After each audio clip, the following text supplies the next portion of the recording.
ያኔዎቹ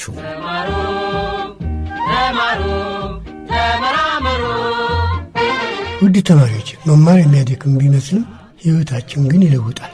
መማር ዕድሜ ልክ የሚያሳድግ ጉዞ ነው። ለዓላማችሁ መሻሻል መማራችሁ የተስፋችሁ ብርሃን። ይህ የእርሶ መምህር መልእክት ነው። ታሪክ ስሩ፣ ታሪክ አኑሩ፣ የእድገት የብልጽግና ድራፍ ስሩ። የያኔዎቹ መምህሮቻችን ዋጋቸው ምን ያህል ነው? በሸገር ኤፍኤም 102.1 ዘውትር ማክሰኞ ከምሽቱ 3 ሰዓት እስከ 5 ሰዓት የሚቀርብ በያኔዎቹ መምህሮቻችን ላይ ትኩረት የሚያደርግ ዝግጅት የያኔዎቹ። ተማሩ ተማሩ ተማሩ፣ ዕውቀት ያላችሁ ሥራን ፍጠሩ። ታሪክ ስሩ፣ ታሪክ አኑሩ፣ የእድገት የብልጽግና ድራፍ ስሩ።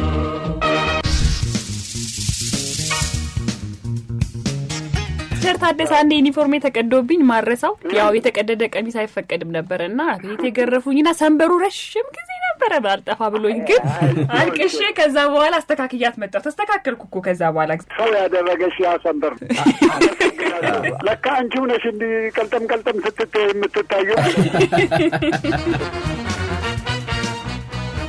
ልክ የመጀመሪያ ሴሚስተር ሳይኮሎጂ ተምሬ እንደመጣሁ ሰውን ሁሉ ማነብ መስሎኝ ቤት ውስጥ ቁጭ ብዬ ይሄኛውን ልጅ በጀንባ አላሳደግሽ ማለት ጀምሬ ነበርና እሱን አባባል ፕራክቲካሊ ያየሁት ራሴ ላይ ነው። እናቴ ገና ይሄ እኮ አለች ዲግሪ ስትመረቂ አንቺ በቃ እኛ እንቀመጥም ቤት ውስጥ አለች። እንደዚህ ናችሁ ልትይ ነው ገና ሳትጨርሹ ብላ። ያው ከመጀመሪያ ከሰው ልጅ እድገት እስከ ዲቨሎፕመንት ድረስ ነው የተማርነው እና የመጀመሪያ አድረሰው በጣም ስለምወደው እሱንም ትምህርት ሰከንድ ሴሚስተር ስመጣ በቃ እንትን ካውንስሊንግ ልስጥ አልኩ። ጋይዳንስ ካውንስሊንግ ኮርሱን ወሰድኩ ምናምንና ከዛ በቃ አልኩኝ እንዴ ከኔ በላይ የሚያውቅ ሰው ሁሉ ያለ አይመስለኝም። ሳይኮሎጂ ሳይካትሪስቶቹ ራሱ እንደኔ የሚያውቁ አይመስለኝም። በዋጋ ከተመናቸው ያሳነስናቸው ይመስለኛል። ለቤተሰቦቻችን ዋጋ እናወጣላቸዋለን። የእናትሽ ዋጋ ስንት ነው? የአባትሽ ዋጋ፣ የልጅሽ ዋጋ ስንት ነው ቢባሉ ቤተሰቦቻችንም ዋጋ ሊያወጡልን አይችሉም። እኛም የእናት አባቶቻችንን ዋጋ እናወጣ ብንል በዋጋ ልንተመናቸው አንችልም። ስለዚህ እኔ መምህራኖቼ እንደዛ ናቸው። የልደት ቀኗ ጥቅምት 19 ነው። የተወለደችው ደግሞ ይርጋለም ነው። አባቷ ገዙ ወልደ ገብርኤል፣ እናቷ ደግሞ ቅድስት ተስፋ ይባላሉ።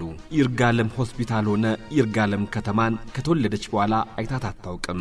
እናቷ እሷን ለመውለድ ይርጋለም መጡ እንጂ ቤተሰቧ ነዋሪነታቸው ሻሸመኔ ነበረም። አፈር የፈጨችውም ውሃ የተራጨችውም የልጅነት የመጀመሪያ ዓመታትም ያሳለፈችውም ሻሸመኔ ነው። ለቤተሰቡ 3ኛ ልጅ ብትሆንም የቤቱ ቀዳማይ ሴት ልጅ ነች። ከፊደል ጋር የተዋወቀችው አጸደ ሕፃናት ነው።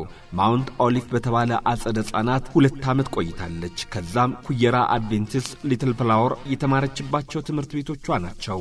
ወላጆቿ ወደ አዲስ አበባ ጠቅልለው ሲመጡ ደግሞ 7ኛና 8ኛ ክፍልን ቅድስት ሥላሴ ካቴድራል፣ 9ኛና 10ኛን ደግሞ ግሬስ 2ኛ ደረጃ ትምህርት ቤት ተምራለች። የ10ኛ ክፍል የማትሪክ ውጤቷም እጅግ በጣም ጥሩ ውጤት ሆኖ ወደ 11ኛ ክፍል ተዘዋወረች። 11ኛና 12ኛ ክፍል የተማረችው የነገው ሰው ትምህርት ቤት ነው። በሊሴ ገብረ ማርያም ትምህርት ቤት በተዘጋጀ ሚስ ሃይ ስኩል አሸናፊ ሆና ዋንጫ ተሸልማለች። ከዛም መቀሌ ዩኒቨርሲቲ የስነ አእምሮ ወይም የሳይኮሎጂ ትምህርት ማጥናት ጀመረች። ሆኖም የዓመቱ ትምህርት ማጠናቀቂያ ላይ በኢትዮጵያ የተካሄደውን የቁንጅና ውድድር አሸናፊ በመሆኗ ኢትዮጵያን ወክላ በዓለም አቀፍ የቁንጅና ውድድር ላይ ተሳትፋለች። ከውድድሩ በኋላ በአዲስ አበባ ዩኒቨርሲቲና በዩኒቲ ዩኒቨርሲቲ ትምህርቷን በማታና በቀኑ የመርሃ ግብር እኩል ተከታትላለች። ከአዲስ አበባ ዩኒቨርሲቲ በጋዜጠኝነት የመጀመሪያ ዲግሪዋን፣ በፐብሊክ ሪሌሽንና ስትራቴጂ ኮሙኒኬሽን በማስተርስ ዲግሪ ትምህርቷን አጠናቃለች። በዩኒቲ ዩኒቨርሲቲ ደግሞ በሶሺዮሎጂ እና ሶሻል አንትሮፖሎጂ የመጀመሪያ ዲግሪዋን አግኝታለች። በአሁኑ ሰዓት የተለያዩ ማስታወቂያዎችን ሰራለች። በኢቢኤስ ቴሌቪዥንም የፕሮግራም አስተዋዋቂ ናት። ዛሬ በያኔዎቹ ፕሮግራማችን ያኔ ያስተማሯትን መምህራኖቿን ልታመሰግን እግረ መንገዷንም የክፍልና የትምህርት ቤት ጓደኞቿን የተማረችባቸውንም ትምህርት ቤቶች ልታስታውስ ከስቱዲዮአችን ተገኝታለች። የማስታወቂያ ባለሙያና የቴሌቪዥን ፕሮግራም አስተዋዋቂ ሉላ ገዙ ወልደ ገብርኤል።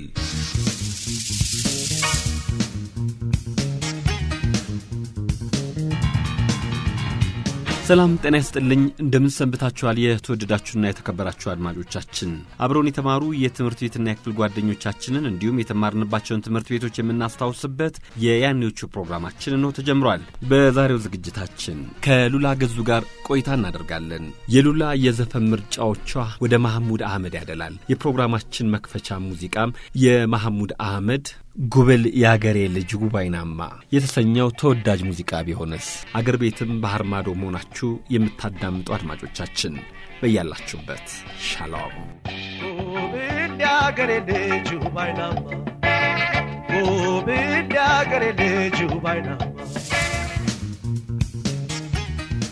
ሉላ ገዙ እንኳን ደህና መጣሽ እንኳን ደህና ቆየኝ ማንደኛ ደህና ነሽ አለሁኝ እግዚአብሔር ይመስገን መልካም እንግዲህ መነሻችንን መዳረሻችንን ትምህርት ቤቱና የትምህርት ቤት ጉዳዮች ብቻ ናቸው ግን እንዲያው ለመንደርደሪያ ለጨዋታችንን ማኮብኮቢያ እንዲሆን ሉላ የተወለደች የታደገች ከዛ ትምህርት በስንት ዓመት ጀመረች የተማረችስ የሚለው እናስቀድም እሺ የተወለደች እኔ የተወለድኩት ይርጋለም ሆስፒታሉ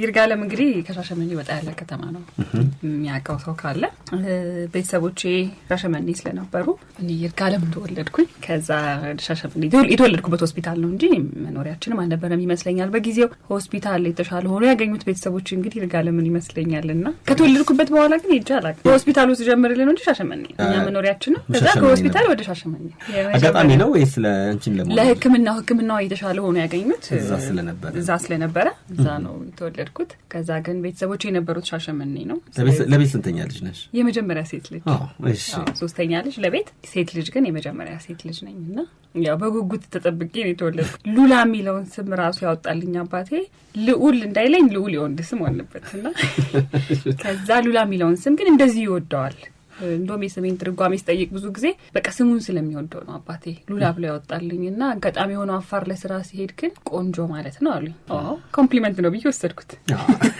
ጥሩ ነገር ነው ብዬና ከዛ ሻሸመኔ ነው የነበሩት ቤተሰቦቼ እንዳልኩ ግን ትምህርት ቤት ይሄድ ነው ከኬጂ ጀምሮ አዋሳ ነው ማውንት ኦሊቭ የሚባል ትምህርት ለትንሽ ጊዜ ከሻሸመኔ አዋሳ እየተመላለስን እንድንማር ሞከሩና አስቸጋሪ ሆነ ያው መንገዱ 20 ደቂቃ 15 ደቂቃ ነው የሚወስደው ግን በየቀኑ ያንን ማድረጉ ትንሽ ስላስቸገራቸው የኔን ታናሽ እህትና ታላቅ ወንድሜን ሶስታችንን እዛ ከአባቴ ያክስት ልጅ ጋር እንድንማር አደረጉና በኋላ ላይ ግን እነሱ ሙሉ ለሙሉ ወደ አዋሳ ገቡ ከዛ በኋላ አዋሳ ኬጂን አለፈን አንደኛና ሁለተኛ ክፍልን አዋሳ ማውንት ኦሊቭ ከተማርን በኋላ ወቅቱ ቤተሰቦቼ መቀየር ስለነበረባቸው አስገዳጅ ነገሮች ስለመጡ ወደ ሻሸመኔ ተመለስን ሻሸመኔ ከተመለስን በኋላ ኩየር አድቬንቲስት ነው ጆይን ያደረኩት ኩየር አድቬንቲስት ገባን ኩየር አድቬንቲስት 2 አመት ከተማርን በኋላ ደግሞ ሙሉ ለሙሉ ወደ አዲስ አበባ መምጣት ነበረባቸው ቤተሰቦቼ ስለዚህ ልክ 4ኛ ክፍል እንዳለቀ ሉላያ እንደ ሊጋላ ቋርጥሽ እንቀጥላለን አዲስ አበባ ከመምጣታችሁ በፊት አጸደ ህጻናት ላይ ያለውን ነገር ለመጠየቅ ፈልጌ ነው እዛ ተዘምሩ ከነበረው መዝሙር ታስታውሻለህ ልጅነቱ ላይ እኛ የተማርኩበት ምክንያት አጋጣሚ የኢንዲያን ካሪኩለም ስለነበረ ሞር ወደ እንግሊዘኛው ይሄድ ስለዚህ ጂሚ ሃጃ አይ እንደሱ አይነት አይደለም Bills on the path go round and round ምናምን አይነት መዝሙሮች እንደ አሁን አድማጮች ምን ነው ቆረጣችሁ እንዳይሉሽ ልቀጥለው እባክሽ The wheels on the bus go round and round round and round round and round the wheels on the bus go round and round all day long ይመስለኛል Wheels on the bus go round and round round and round round and round the wheels on the bus go round and round all through the town የልጆች መዝሙሮች ሞር እንደዛ ነበር እናቴ ቤቴ ነው ግን በደባቃቸዋለሁ ከዛ በኋላ ዋንቺ ድምጽ እንስማ እሺ ቤቴ የሎሚ ሽታ ያሰውዬ ምናለሽ ማታ ምንም አላለኝ ትዳሩን ፈቶ ልሰድሽ አለኝ አይወስድሽም ትዳሩን ፈቶ ምሎልሻል ጋሻ ጦር ፈቶ ከቤቴ በላይ ኩራ ሰፍሮ የለችም ሄዶ በሮ እኔን ያብረኝ ያክንፈኝ የዝሆና ሞት ያስጠጣኝ የዝሆና ሞት መራራ ነው የቆመች ልቡ ተራራ ነው ተራራ ሄጄ ስመለስ አህያ ሞቶ ጅብ ሲያለቅስ ቁንጫ ሞታ ሲቀደስ አይጥ ለሰባ ሲደገስ እባብ አንገቱ ሲነከስ እዚሁ አጸደ ህጻናት አብሮሽ የተማሩ የክፍል ጓደኞችሽን ታስታውሻለሽ ሉላ? በጣም ቆይቷል። ተማሪዎቹንም ያው ትምህርት ቤት ማውንት ኦሊቭ አዋሳን የሚያቅሰው ካለ ማውንት ኦሊቭ በጣም የሚታወቅ ትምህርት ቤት ነበር በወቅቱና ማዳምና ቲቸር ዮሴፍን በጣም አስታውሳቸው። ማዳም ህንዳዊ ናት፣ አበሻ ነበረችው። ቲቸር ዮሴፍ ደግሞ እንግዲህ አሁን ላይ አላውቅም፣ እርግጠኛ አይደለሁም፣ ግን ባልና ሚስት ይመስሉኛል። ሁለቱን አረሳቸውም። እንደ አለመርሳትሽ ከመማር ማስተማር ወይስ እንዲያው ባልና ሚስት ናቸው ብሎ ከማሰብ ወይስ በመማር ማስተማሩ ላይ ለኔ ያግዘውኛል ከሚል ነው?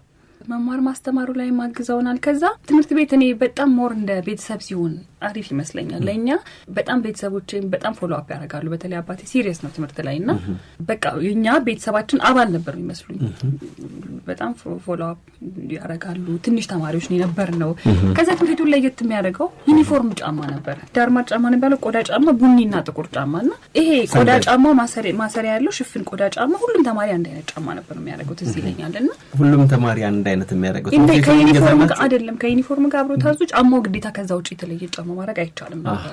ጥሩ ነገር ነበር ይመስለኛል አሁን ሳስበውና የራሱ የሆነ ለየት ያለ ነገር ነበር። ያው በጊዜው እኮ ተማሪ ስትሆን እኮ ማይመጡት ነገሮች ይመጣሉ።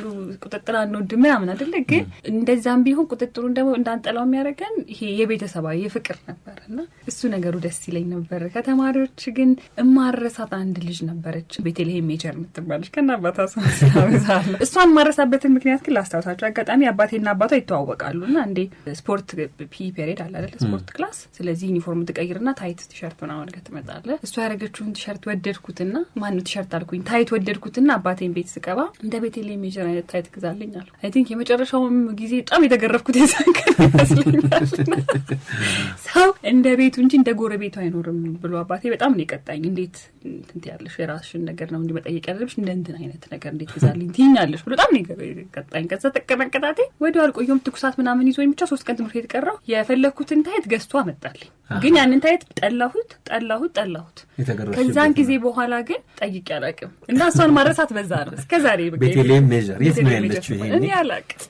እኔ እንጃ። እንደውም ምናልባት አባቴ የሚያውቅ ከሆነ እስቲ ጠይቋለሁ እያልኩኝ እንደውም እያሰብኩኝ ነበር። አነሳዋለሁ አሁን ካስታወስከኝ አይቀር መጠየቅ አይቀርም። ግን በዛ አረሳትም። ከዛ ደግሞ ዴሊስ የምትባልሽ ከነ መልኳት እዚህ ይለኛል። አባቷን ስም አላውቀውም። ይሄ ኬጂ ነው አይደል የምትነግሪኝ? ከኬጂ እስከ ሁለተኛ ኦልሞስት 5 ዓመት አካባቢ ነው እዛ የተማርኩት። የቆየ ነው እዛና እነዚህን በጣም አረሳም ነው። መምህራኖች ባልና ሚስት የመሰሉሽን ቲቸር ዮሴፍ መምህራችን ነበር። ማዳም ደግሞ ዳይሬክተሩ ትምህርት ቤቱ ነበረች። ቲቸር ዮሴፍ ግን አት ዘ ሴም ታይም ዳይሬክተርም ሆኖ አብሮ ያግዛታል። እውነትም ባልና ሚስት ይመስላል። ያው እናጠራለን። ከዛ 3 እና 4 እንዳልኩ ኩየር አድቬንቲስት ነው የተማርኩት። ኩየር አድቬንቲስት በጣም ብዙ ሜሞሪ ነበረን። ትምህርት ቤቱ ግቢው፣ የትምህርት ስርዓቱ ምናምን በጣም ደስ የሚል ጊዜ ነበረን። እዛ ሞር ከተፈጥሮ ጋር በጣም እንድንገናኝ ሄደህ የምታኮን አካባቢውን ካወቀው የራሱ እርሻ ቦታ ያለው ከዛ ትንሽዬ እንትን ነበረው ወንዝ ነገር ነበረው። ከወንዙ ውስጥ ሁሉ ትንሾች አሳና ወጣና ቤት ሄደን በጣም ብዙ ምግብ እየሰጠናቸው ይሞቱብን ነበር ምናምን እና ከትምህርት ደግሞ የበለጠ ህይወትን የተማርኩት ደግሞ እዛ ይመስለኛል። ሰው ልጅ በቃ እንደዚህ ይሄ የግብርናውን ህይወት የገጠሩን ህይወት አልኖርኩበትም፣ ግን በትንሹ እዛ አካባቢው ላይ ስለነበረን እሱን እንዳውቅ አድርጎኛል። እዚህ ስነማንን ታስታውሻለሽ? ኩየር አድቬንቲስት አብዛኛው ሰው እንደ ቤተሰብ ነበር።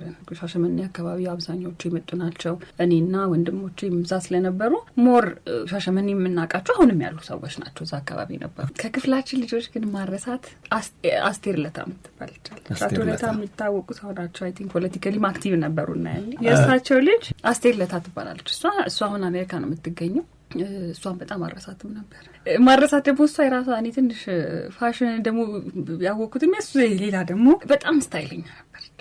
ደስ ትለኝ ነበር። ጸጉሯን በየጊዜው በጣም ትቀያይር ነበር። ኢንስፓየር ታደርገኝ ነበር። ደግሞ ይሄ ጸጉሬ እንደዚህ ባደርግ ምናምን የሚለውን ነገር ያሳየችኝ እሷ ትመስለኛለች። እኩያችን ናት፣ አንድ ክፍል ነን። ግን ከየት እንደገባት አላውቅም። በጣም ዝንጥ ብላ ነበረ በዛ በ3ኛና በ4ኛ ክፍል የምትመጣው። እሷን አረሳት። አሁን እንትን ነው የምትኖረው ሚኒሶታ። የ3 ልጆች እናት ሆናለች። ሪሰንትሊ እንደውም አሜሪካ ሄድኩ ጊዜ እንገናኛለን ተባብለን ሳላገኛት መጣሁ እንጂ አስቴርን አረሳት። እዚህ እስከ መምህራን እነ ማንን ታስታውሻለሽ? ከኩየራ እውነት አላስታውስም። በጣም ከአስተማሪዎቹ በላይ አይ ቲንክ ሌላ ነገር ዲስትራክት አድርጎኝ ነበርና ብዙ ከመምህራኖች ትዝ የሚለኝ የለም። ፊዚክስ አስተማሪያችን ኃይለኛ ስለነበረ እሱን አረሳውም፣ ግን ስሙን አላስታውስም። አዲስ አበባ መጣን ብለሽ ነበር ቅድም ያቋረጥኩሽ። አዲስ አበባ ስንመጣ ደብል መምታት የሚባል ነገር ታውቃላችሁ አይደል? ደብል መታውና 5ኛ ክፍልን ሳልማር 6ኛ ክፍል ነበር የገባሁት። ውጤቴ ጥሩ ነበረ አጋጣሚ ሆነ የዛን ጊዜ። ስለዚህ 6ኛ ክፍል አስገባችኝ። ሊትል ፍላወር የሚባል ትምህርት ቤት ቀበና አካባቢ ነበር። እሺ እስከ 6ኛ ክፍል ነው ትምህርት ቤቱ። የመጨረሻው ክፍል የኛ ክፍል ነበረ። ሁሉም ተናናሽ እህቶቼ ምናምን ሁላችንም እዛ ገባን። እኔ ግን ስገባ 5ን ዘልዬ ከ4ኛ ክፍል ከኩየራ ወጣሁና 5ን ዘልዬ 6ኛ ክፍልን አዲስ አበባ መጣሁ ማለት። ከዛ ሊትል ፍላወር ከተማርን በኋላ 1 አመት እዛ ተማርን። ከዛ በኋላ ትምህርት ቤቱ ብዙም አልቆየም። ትንሽ እንዳልኩ ነው እስከ 6ኛ ክፍል ነበር የነበረው። ከዛ 7ኛና 8ኛ ክፍል 4 ኪሎ የሚገኘው ቅድስት ሥላሴ ካቴድራል 4ኛ ክፍልን እዛ ተማርኩ። እናቴም እዛ ነው የተማረችው። ሥላሴ ነው የተማረችው። የሥላሴ ተማሪ ነበረችና ታውቀው ስለነበረ ያው የቤተክርስቲያን ስርዓትም ነበረውና እሱንም ትፈልገው ነበርና እዛ አስገባችን። 7ኛና 8ኛ ክፍልን ቅድስት ሥላሴ ካቴድራል ጨረስኩኝ። ከዛ በኋላ 9ና 10ን ደግሞ ግሬስ የሚባል ትምህርት ቤት እዚህ ጎተራ አካባቢ። እስቲ እዛ ላይ እንቆይና 8ኛ ክፍል ላይ እንቆይ። 8ኛ ክፍል እንቆይ። ያው ሥላሴ ገባሽ። ሥላሴ ገባሁ 7 እና 8 እንዴት ነበረ? ሥላሴ ደግሞ ሌላ ነው። ሥላሴ ሌላ ነው ከለመድኩት እኔ እስከዛ እስከመጣሁበት አይነት አይደለም። ለየት ይላል። ትንሽ ስትሪክት ነው። ይሄው ቀዩ ነው ዩኒፎርሙ? አው ቀይ ከታችና ከላይ ሰማያዊ ሹራብ ነጭ ሸሚዝ። እዛስ ቲሸርት ማንን እናንሳ? ቲሸርት ታደሰ። ቲሸርት ታደሰ ያባታቸው ስም ማን ነው? አላስታውስም። ቲሸርት ታደሰን ግን የሥላሴ የተማረ ሰው ማያውቃቸው አለ ብዬ አላስብም። ዩኒት ሊደር ነበር። ለምንድን ነው የተሳቸው በተለየ መልኩ ዛሬ ድረስ ያረሳሻቸው? ኃይለኛ ሆኖ ነው የምትወጃቸው? ልክ ነበሩ። በጊዜው እኮ እንደዚህ አይነት አሁን መምህራኖቻችንን በሰዓቱ በወቅቱ እኮ አፕሪሼት አናረጋቸው። ካለፈ በኋላ ግን ልክ ነበሩ ትላለህ። የሆኑ ማንነቶቻችን የተሰሩት በእነሱ ስለሆነ ነግረሻቸው ታውቂያለሽ? ብታገኛቸው ትነግሪያቸዋለሽ? በጣም ደስ ብሎ ምን ታያቸዋለሽ? ያመሰግናቸዋለሁ። ዲሲፕሊን እኮ ቲሸርት ታደሰ ዛሬ ይሄ ማመስገኛ ፕሮግራም አይደል? ቲሸርት ታደሰን በጣም ነው ማመሰግናቸው። ስማቸውን ጠርተሽ ቲሸርት እየሰሙ ይሆናል። እሺ ቲሸርት ታደሰ እንግዲህ በአጋጣሚ አግኝቼ ተገናኝተን ባመሰግኖት ደስ ይለኝ ነበር። ኃይለኛ ነበሩ፣ ግን ኃይለኝነቱ እኛን ለማነጽ ስለነበረ ግን ከልብ አመሰግኖታል። ሉላ ላገናኝሽ ነው ከቲሸርት ጋር እንዴ? ያው መስመር ላይ ያለው ቲሸርት ታደሰ። አቤት። ቲሸርት ታደሰ አሽኔ እንደምን ነሽ? ደህና እየሰማሁሽ ነበር። ቲሸርት ታደሰ እንዴት ነው? ደህና ነው ወይ? እግዚአብሔር ይመስገን በጣም ደህና ነኝ። ወይኔ በገዝሙት በጣም ደህና እኔ አያስታውሱኝም። እኔ ነኝ በደንብ ማስታውሱት። ማነሽ አንቺ? ሉሊት ማነሽ? ሉላ ገዙ እባላለሁ። ምን አስተምረሽ ነበር? ያን ጊዜ አስተምረሽ? አላስተዩኝ ፊደር ነበሩ ቲሸርት ታደሰ። ስንት ዓመተ ምህረት እዚህ 2008 ይመስለኛል። አይ እንግዲህ ኖ 2008 አይደለም። አረ በጣም ወደ ወረ ቆይ 19 ቤት ነው። እንደዛ እንዳይሆን ኤሌመንተሪ እያለ አዲሱ ህንጻ እየተሰራ ነበረ። ልክ ሊያልቅ ዓመት ሲቀረው አካባቢ ከ96 ሶማሌ ክልል ደርሼ ምርጫ ከመጣ በኋላ ከ97 ጀምሮ እዛ እኔና ግርማይ ሁለተኛው ደረጃ ነበር። ቲቸር ግርማይንም አስታወስኳቸው። ግርማይ ቲቸር ታደሰ እንደውም ከርሶ ማድረሳው እኮ ጸጉሮትን የሚያበጥሯት አበጣጠር ነበረች። መነጽሯ ደግሞ ታምራለች። ታምር እንዴ ሁሌ ፐርፌክት። እኔ ይገርመኝ ነበር ባይ ዘ ዌይ እኔ ፕሮቶኮል በጣም ይገርመኝ ነበር የርሶና ሸሚዛቸው በጣም በደንብ በቃ ሬዲ ሆነው ነበር ይመጡት። ደስ ይለኝ ነበር። ከዛ ተማሪ ሲዝረከረክም አይወዱም ታዲያ በዱላ ጆጥ ነው የሚያደርጉት። ቲቸር ታደሰ ምን ያህል ዓመት አስተማሩ? እናቴን አስተምረዋታል። አዎ 40 ዓመት እኮ ነው እዛ ትምህርት ቤት የሰራሁት።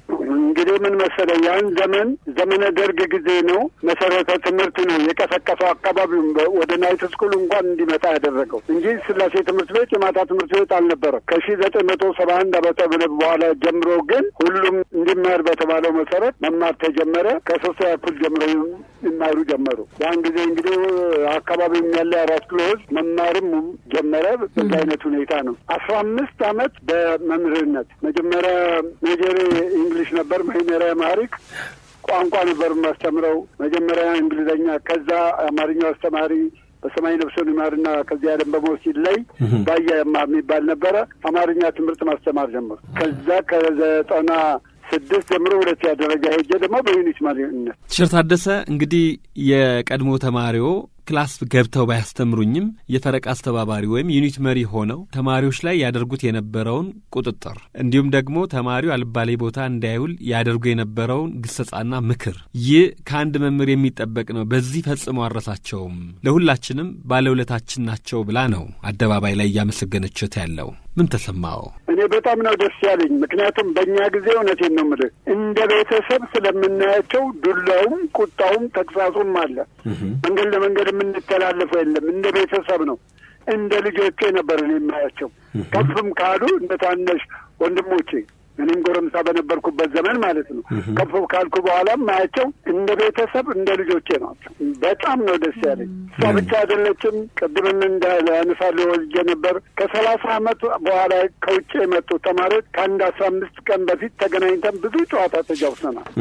የ1978 ተማሪዎች የነበሩት ራሳቸው ማህበር አቋቁመው ስላሴ ድረስ እየመጡ እና በጣም ደስ የሚል ነው። ለአስተማሪ የነበራቸው ክብር እኛም እንደ ልጆቻችን እንደ ተማሪም እና ወደይስ አይደለም። በአሁኑ ጊዜ እኔ ሁለተኛ ደረጃም እያለሁ ችግርም ነበረ። እውነቴን ነው የምልህ እንደ ቤተሰብ እያየን እንጂ መምህሩ ምን ይመስላል፣ ተማሪው ምን ይመስላል፣ ብዙ ለውጥ የሚያስፈልገው ነው በአሁኑ ጊዜ። እውነቴን ነው የምልህ በእኛ ጊዜ እንደ ቤተሰብ ቀጥተን መክረን ነው። አሁን ደግሞ ትንሽ ችግሩም ያለው መምህራኖቹ ጋር ልቅጣህ ልምታ ሲለው ፍቅርም ስለሌለው ለምን የሚለውን ጥያቄ ያነሳል። እኔ ግን ቲቺንግ ሄድ የምትባላለች ቲቺንግ ሄድ ይገባሃል ግልጽ መረጃ ነው። ከኪሴ ውስጥ ጎማ አጠፋ ቲቸር ታደሰ አንዴ ዩኒፎርሜ ተቀዶብኝ ማረሳው ያው የተቀደደ ቀሚስ አይፈቀድም ነበርና ቤት የገረፉኝና ሰንበሩ ረሽም ጊዜ ነበረ ባልጠፋ ብሎኝ ግን አልቅሼ ከዛ በኋላ አስተካክያት መጣሁ። ተስተካከልኩ እኮ ከዛ በኋላ እግዚአብሔር ይመስገን። ያ ሰንበርም ቢኖር ሰው ያደረገሽ ያ ሰንበር ነው። ይሄው እስከዛሬ የተቀደደ ቀሚስ አልለብስም በቃ ብሞት። ቲቸር ታደሰ ሉላ አሁን የት እንዳለች ያውቃሉ? አላቅም። ዛሬ እንዳጋጣሚ ያገኘው እንጂ መቼ። ሉላ አሁን በኢቢኤስ ቴሌቪዥን እየሰራች ትገኛለች። ረዘም ያለች እሁድን በኢቢኤስ ላይ ጠይም ረጅሟ ኢቢኤስን ማለ የምከታተለው ነው። ለካ አንቺው ነሽ እንዲህ ቀልጠም ስትታይ የምትታየው። ልሽ እንግዲህ ሉላ ስቲል አም ወርኪንግ። አሁንም ምን እሰራለሁ ልንገርሽ። ስላሴ ነው የሚሰሩት። ተውኩም ጎፋ መብራታል ኮንዶሚኒየም የጠቅላላ አገልግሎት ኃላፊ ማህበሩ ጽፈት ቤት ከስላሴ ለቀቁ። እኔ ታይም በፈለግሽ ሰዓት ብትመጪ ቢሆን አስጎበኝሻለሁ። የምትፈልጊውን ነገር ፈልገሽ ማግኘት ትችያለሽ። እሺ በጣም አመሰግናለሁ። እኔ መቆራብሻለሁ። በምታቀርቢው ፕሮግራም መሰረት ቆንጆ ነው፣ በርቺ ነው፣ እንረዳዳለን። መምህር ታደሰ አሽኔ የቀድሞ የቅድስት ስላሴ ካቴድራል ትምህርት ቤት የእንግሊዝኛ እንደ መምህር ከዛም ዩኒት ሊደር ወይም የፈረቃ አስተባባሪ በጣም ነው የማመሰግነው። መልካም የህይወት ዘመን ይሁንልዎ። እኔም በጣም ነው የማመሰግነው። ቀጥሉ። ፕሮግራማችሁ በጣም ደስ የሚል ነው። በጣም ነው የማመሰግነው። እሺ ታንኪዩ። እሺ ሉላ ደነገጥኩኝና ረጅም ጊዜ ስለሆነ እንኳን አገኛቸው ደስ አለኝ። ሉላ በእናንተ ጊዜ 6ኛ ክፍል ሚኒስትር ሰዓት አልነበረም። 8ኛ ክፍል ግን ሚኒስትሪ ነበር። 8ኛ ክፍል ሚኒስትሪ ነበር። 10ኛ ክፍል ማትሪክ ነበር። 12ኛ ክፍል ማትሪክ ነበር። ሚኒስትሪ የተፈተናችሁ ሚኒሊክ ነበር መሰለኝ አይደል? ሚኒሊክ ነበር ይመስለኛል። የሻይ ብር ተሰጠኝ እንጂ በደንብ እንዴ ብር ብዙ አይሰጠንም። አዲስ እርሳስ፣ አዲስ እስክሪብቶ፣ ኮምፓስ ስታዲያ እንዴ ኮምፓስ አሁን ያቋደው ጊዜ ባናና ነው የገዛሽው? ፖፖቲን አንተ ደግሞ ባናና እንዴ ችጋራም ነው። ከዛ 4 ኪሎ ጆሊዋር እዛ መርጋ ጁስ ቤቶች ነበሩ። አሁን አሁን መፈረሱ። በቃ እዛ አካባቢ ነበረ ጁስ ቤት። አይ ሪመምበር ሾክን በሾክ ነው የበላነው። አትክልት በጁስ ነበር የበላነው ሁሉ። የ8ኛ ክፍል ሚኒስትሪ ዝግጅትሽ ምን ይመስል ነበር? እኔ እውነት ለመናገር ጎበዝ ተማሪ ነኝ ብዬ አላስብም ነበር። ያው ግን እኛ ቤት መውደቅም ዝቅ ያለ ውጤት ማምጣትም አማራጭ አይደለም። እኔ እናቴ መውደቅ ከወደቅኩኝ የማውቀው እናቴ እንደምትገለኝ በቃ ገላኝ እንደ ቀብሬ እንደሚዘጋጅ ነው የማውቀውና እሱ አማራጭም ስላልነበረ በጣም ሲሪየስ ስለሆኑ እኛ ቤት ያው ትምህርት ላይ በተለይ ሴት ልጅ በጣም መማር አለባት ብለው የሚያምን ቤተሰብ ነውና ያለውኛ ቤተሰቦች እንደዛ ናቸውና እሱም ስለነበረ በጣም ሲሪየስሊ ነው ተዳደረኩት ግን እንዳልኩ ነው በቃ እንደው እነሱ ደስ እንዲላቸው ነው እንጂ በቃ ሚኒስትሪ ልፈተን ያጣናለሁኝ ምናምን ይሄ ያኔ ደግሞ ምናምን ሚኒስትሪ ዝግጅት መጽሐፍ ነበር እሱ በጣም ሰራለሁ ምናምን ግን ትንሽ ሰዓት ነው ያንን ማድረግ የምችለው ከዛ ልቦለድ ማንበብ በጣም ደስ ይለኝ ነበር የህልም ሻት የሐዲስ ዓለማየሁ መጽሐፎችን ምናምን ያኔ ያነበብኳቸው እየተከራየሁ በጣም ወዳቸው ነበር መጽሐፎቹን አማርኛ አስተማሪያችን ለሱ ትልቁን አስተዋጽኦ ያደረገ ይመስለኛል በሳምንት አንድ ቀን አርብ ክላሷን ልቦለድ መጽሐፍ ነበር የሚያነብ ሳምንት ደርሶ እስኪ ደርስ ድረስ አቋርጦን የተወሰነ ገጽ ያነብልንና በቃ ከዛ መከራ ነው ያንን መጽሐፍ ፍለጋ ደግሞ 4 ኪሎ አካባቢ ወደ ቤት ስንሄድ መጽሐፍ ሽቶሽ ምናምን ነበሩ ያ ጊዜ እኮ ቤታችሁ የነበረ ወርቅ ጊዜ ነው ቀበና ስላሴ ምን ባረበት አሁን እዛው ናችሁ አይደለም ያኔ አያቴ ቤት ነው የነበርነው አሁን ቤት እናቴ ሰርታ ወደ ላፍቶ ገብተናልና ከዛን ጊዜ በኋላ በቃ ቀይራል ሰፈር 9ኛ ክፍል ስንገባ ሰፈር ቀይራል 2 አመት ነው የኖርነው እዛ ግን በቃ ለኔ ደስ የሚል ጊዜ ነበር በጣም ደስ የሚል ጊዜ ነበርና በጣም ደስ ይላል ሞደው ታይም ታዲያ ሚኒስትሪ ስንት አመጣሽ 94.2 አጥጭ ብልኛል እሺ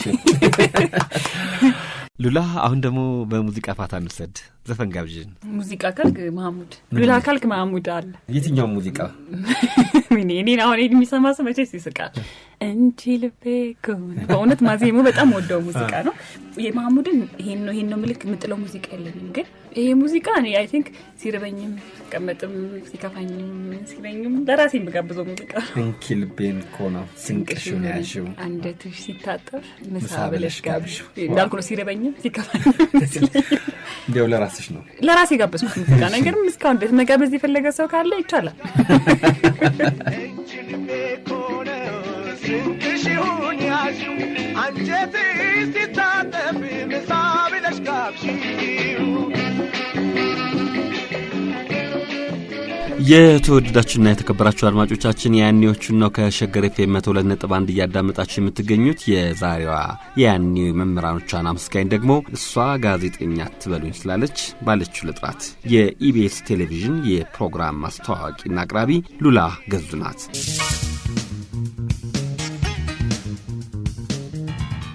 አድማጮቻችን ይህ የያኔዎቹ ፕሮግራማችን ነው ሉላ ገዙ የጋበዘቻችሁን እንቺ ልቤ ኮነው ስንቅሽውን ያዥው የተሰኘውን ተወዳጁን የመሐሙድ አህመድ ሙዚቃ ነበር ሰምተን የተመለስነው ሉላ እስቲ ወደ ትምህርት ቤት ውስጥ እንሂድ ስላሴ መማር ከጀመርኩ በኋላ ፈጽሞ ማረሳው የምትዩን አጋጣሚ ወይም ደግሞ ማትረሹን ነገር ንገሪኝ ማረሳቸው የትምህርት ቤት አጋጣሚዎች ሚኒስትሪ ልንፈተር ስንል ሙሉ ስም ፎርም ይሞላ ነበር የምታስታውስ ከሆነና ሁሌ ይሳቃል አይተኮነ በስም ባያስም በስም በተለይ እሺ ያስም እንስማ ዛሬ የኔ እንኳን ሉላ ገዙ ወልደ ገብርኤል ነው ግን ሌሎች ስሞች ነበሩና አይ ቲንክ ትንሽ ደግሞ ነበርኩ ትንሽ ሙድ ለመያዝ በጣም በሞክር ሰው ነበርኩ ያስቀኝ ነበር ሰው ላይ ሄጂ ባደለም እስቃለሁ ግን በጣም እስቃለሁ በቃ ያስቀኛል እንደዚህ አይነት ነገርና እሱን ከትምህርት ቤት ትዝታዎች አረሳቸው እንደውም ያስም እኮ ሲጠራ ስም ከና አባት ለምሳሌ ግርማ ፍሳልና ያያት ስም ቆይ መምህር መጣው እዛው ቁጭ ብለህ በጣም ብዙ እንደዚህ አይነት ተማሪዎች ነበር ተስልኝ እዛው ቁጭ ደግሞ መምህራኖች አውቀው ነው መሰለኝ እዛው ቁጭ በል ግን በኋላ ላይ ቲንክ ሴንሲቲቭ የሆነ ሲመጣ እሺ ብሎ ፈቀዱ ስም ነገርና እሱ በጣም ያስቀኝ ነበር በጣም ከሚገርመኝ ስም ከዛ በኋላ እኔ አውቄው አይደለም ግን የሚታወቅ ሰው ነው ላንሳው ይፋጃል እሳቱ ተሰማ እስካሁን ድረስ ከአፌ የማይጠፋ ስም ይፋጃል እሳቱ ተሰማ እሳቱ ተሰማ ማለት ነው እንግዲህ ይፋጃል በቃ ስም እንዴት ዲፕ እንደነበረና ሰዎች እንዴት ሚኒንግፉል እንዲሆን እንደሚፈልጉ ነው የተረዳሁትና ያልኩኝ በቃ አንዳንድ ነገሮችን ኮንሲደር አታረጋቸውም ያ ከሁኔታዎች ጋር ምናምን አስበ ነው ስም የምታወጣውና እንደዚህ ነገሮች ይመስለኛል ያኔ ያው በዛ እድሜያችን ከዛ የተሻለ ብዙ ነገር ልናደርግ አንችልምና እሱ ነው የማይረሳኝ ይሄ የአይን ፍቅር ውስጥ የፍቅር ደብዳቤ አልተጻፈም ይኖራል እንደዚህ አይነት ነገር ይኖራል ግን ነበራል ያልሽ ነገር እንጂ አይ ስም ጥሪ እንዳትለኝ እንጂ ይኖራል ያው እንደዚህ አይነት የስምንተኛ ክፍል ነው የምትነግሪኝ 8ኛ ክፍል ታዲያ 8ኛ ክፍል ስም ቢነገር ምን ችግር አለ አይ ግድ የለም ተው ይለፈኝ እኔ ሰው አታስጠራኝ እንዴ እኔ መስሎኝ ነው እንጂ ምናምን ቢለኝ ሰው በኋላ ግን ያስቀኝ ነበር በቃ ትተያያለህ በሩቁ ከዛ በኋላ ደግሞ ኮስተር ማለት አለ ቅብርር ማለት ተፈልጋለህ ምናምንና ደስ የሚል ነገር ነበር ያው እድሜውም የተወሰነ ነገር እንዲሰማን የሚያደርግበት እድሜ ነው ደግሞ ጉርምስና የሚኬድበት እድሜ ነበርና ከዛ ግን በጣም ደግሞ የሚገድሙን ነገሮች አሉ ቤት ውስጥ አንደኛ እንዲወራባ አትፈልግም ሁለተኛ ነገር ደግሞ ቤተሰብ ቢሰማስ የሆነ ነገር ቢሆንስ ብለህ ትፈራለህና ደስ ቢለኝም ግን ደፍሬ ገፋ ያረኩት ነገር አልነበረም። ግን ደስ ይላል እኮ በቃ መወደድ ምናምን የሆነ የሚሰጥህ ነገር አለ አይደል እውነቱን ስናወራ። ስለዚህ ያ ነገር ነበር እንደማንኛውም ተማሪ ደስ የሚል ሚሞሪ ነበር። ስምንተኛ ከዛ ክፍል በታች የለም ትዝ የሚለኝ ነገር የለም። እውነት ለመናገር እንደውም እኔ በጣም ሴት መባል ተማሪ ነኝ ግን አልነበረም እንደሱ ትዝ የሚለኝ የለም። በቃ 8ኛ ክፍል ላይ ግን ይሄ በቃ ሁለቱንም ሳይሳካ ቀረ እንጂ አጉል ኢጎ ያዘኝ ነው። አንቺ ግን ወደሽ ነበር? ደስ ብሎኝ ደስ ብሎኝ ነበር። ከዛ ግን ምን ሆነ መሰለክ እሱማ አውቃለሁ ግን አጭር ነበር በጣም እና እኔ ረጅም ነበርኩ ያደግ በቃ ቁመቴ በጣም የተመዘዘ የመጣበት ጊዜ ነበርና እሱ ነገሩ ይደብረኝ ነበር። አጭር ስለነበረ በቃ ሰው ሲያይን ምናምን ምን ይለኛል ነገር ልጁ ደስ ይላል ግን ቁመቱ ወይ የቁመት ነገር ቀጠለ ይመስለኛል። ከዛ ምንም ረዘምኩ እኔን ደስ ምናቸው አዳጥሮቹ ሆኑ መሰለኝ ግን ጥሩ ነበር ብቻ እግዚአብሔር ይመስገን። ገርመኛል የሆነቴን እኮ ተከተለኝ ነገር። ከዛ ከአንዳንድ በቃ የልጆቼን አባት ሳገባው ረጅም ሰው ነበር። አይ ቲንክ ያልተደረደርኩበት እሱም ይመስለኛል። ይሄ ውይ እሰይ ተመስገን ምትል ነገር የለም ፋይናሊ እኔ ክፋት አናግረኝ ተው እና እሱ በጣም ይገርመኛል። በቃ እንትን መሰለኝ የሆነ አይ ዶንት ኖ ረጅም ወንድም አጭር ሴት ይወዳል ይባላል። ረጅም ወንድም አጭር ሴት ይወዳል ይባላል። ብዙ ሰዎችም ደግሞ እኛ ምን አይነት ሴት ነው የምንወደው? እኩያችሁን ያው መካከለኛ ነህ አንተ እሺ ብዬ ላንሳውና መካከለ ረጅም ወንድ ግን አይተኮነ በጣም አጭር የምትባል ሴት ብዙ ጊዜ አብሮ ያለው ግን ወንድና ሴት ሲሆን አይደብረንም። ሴት ስትሆን ግን ከባድ ነው። እሺ እንግዲህ ሚኒስትሪ አልፈሻል። 9ኛ ክፍል ተመደባችሁ? ከዛ እኮ ምደባ የለም በቃ እኛም ሰፈር ቀየርን። ስለዚህ ወደ ግሬስ ገባሁ። ግሬስ ስንተኛ ክፍል? ግሬስ 9ኛ እና 10ኛ ክፍል። እሺ እዛስ እንዴት ነበረ? እዛም ጥሩ ነበረ። ታምቢ የሚባል እንደገና ደግሞ ህንዳዊ ነው ባለቤቱ ነበር።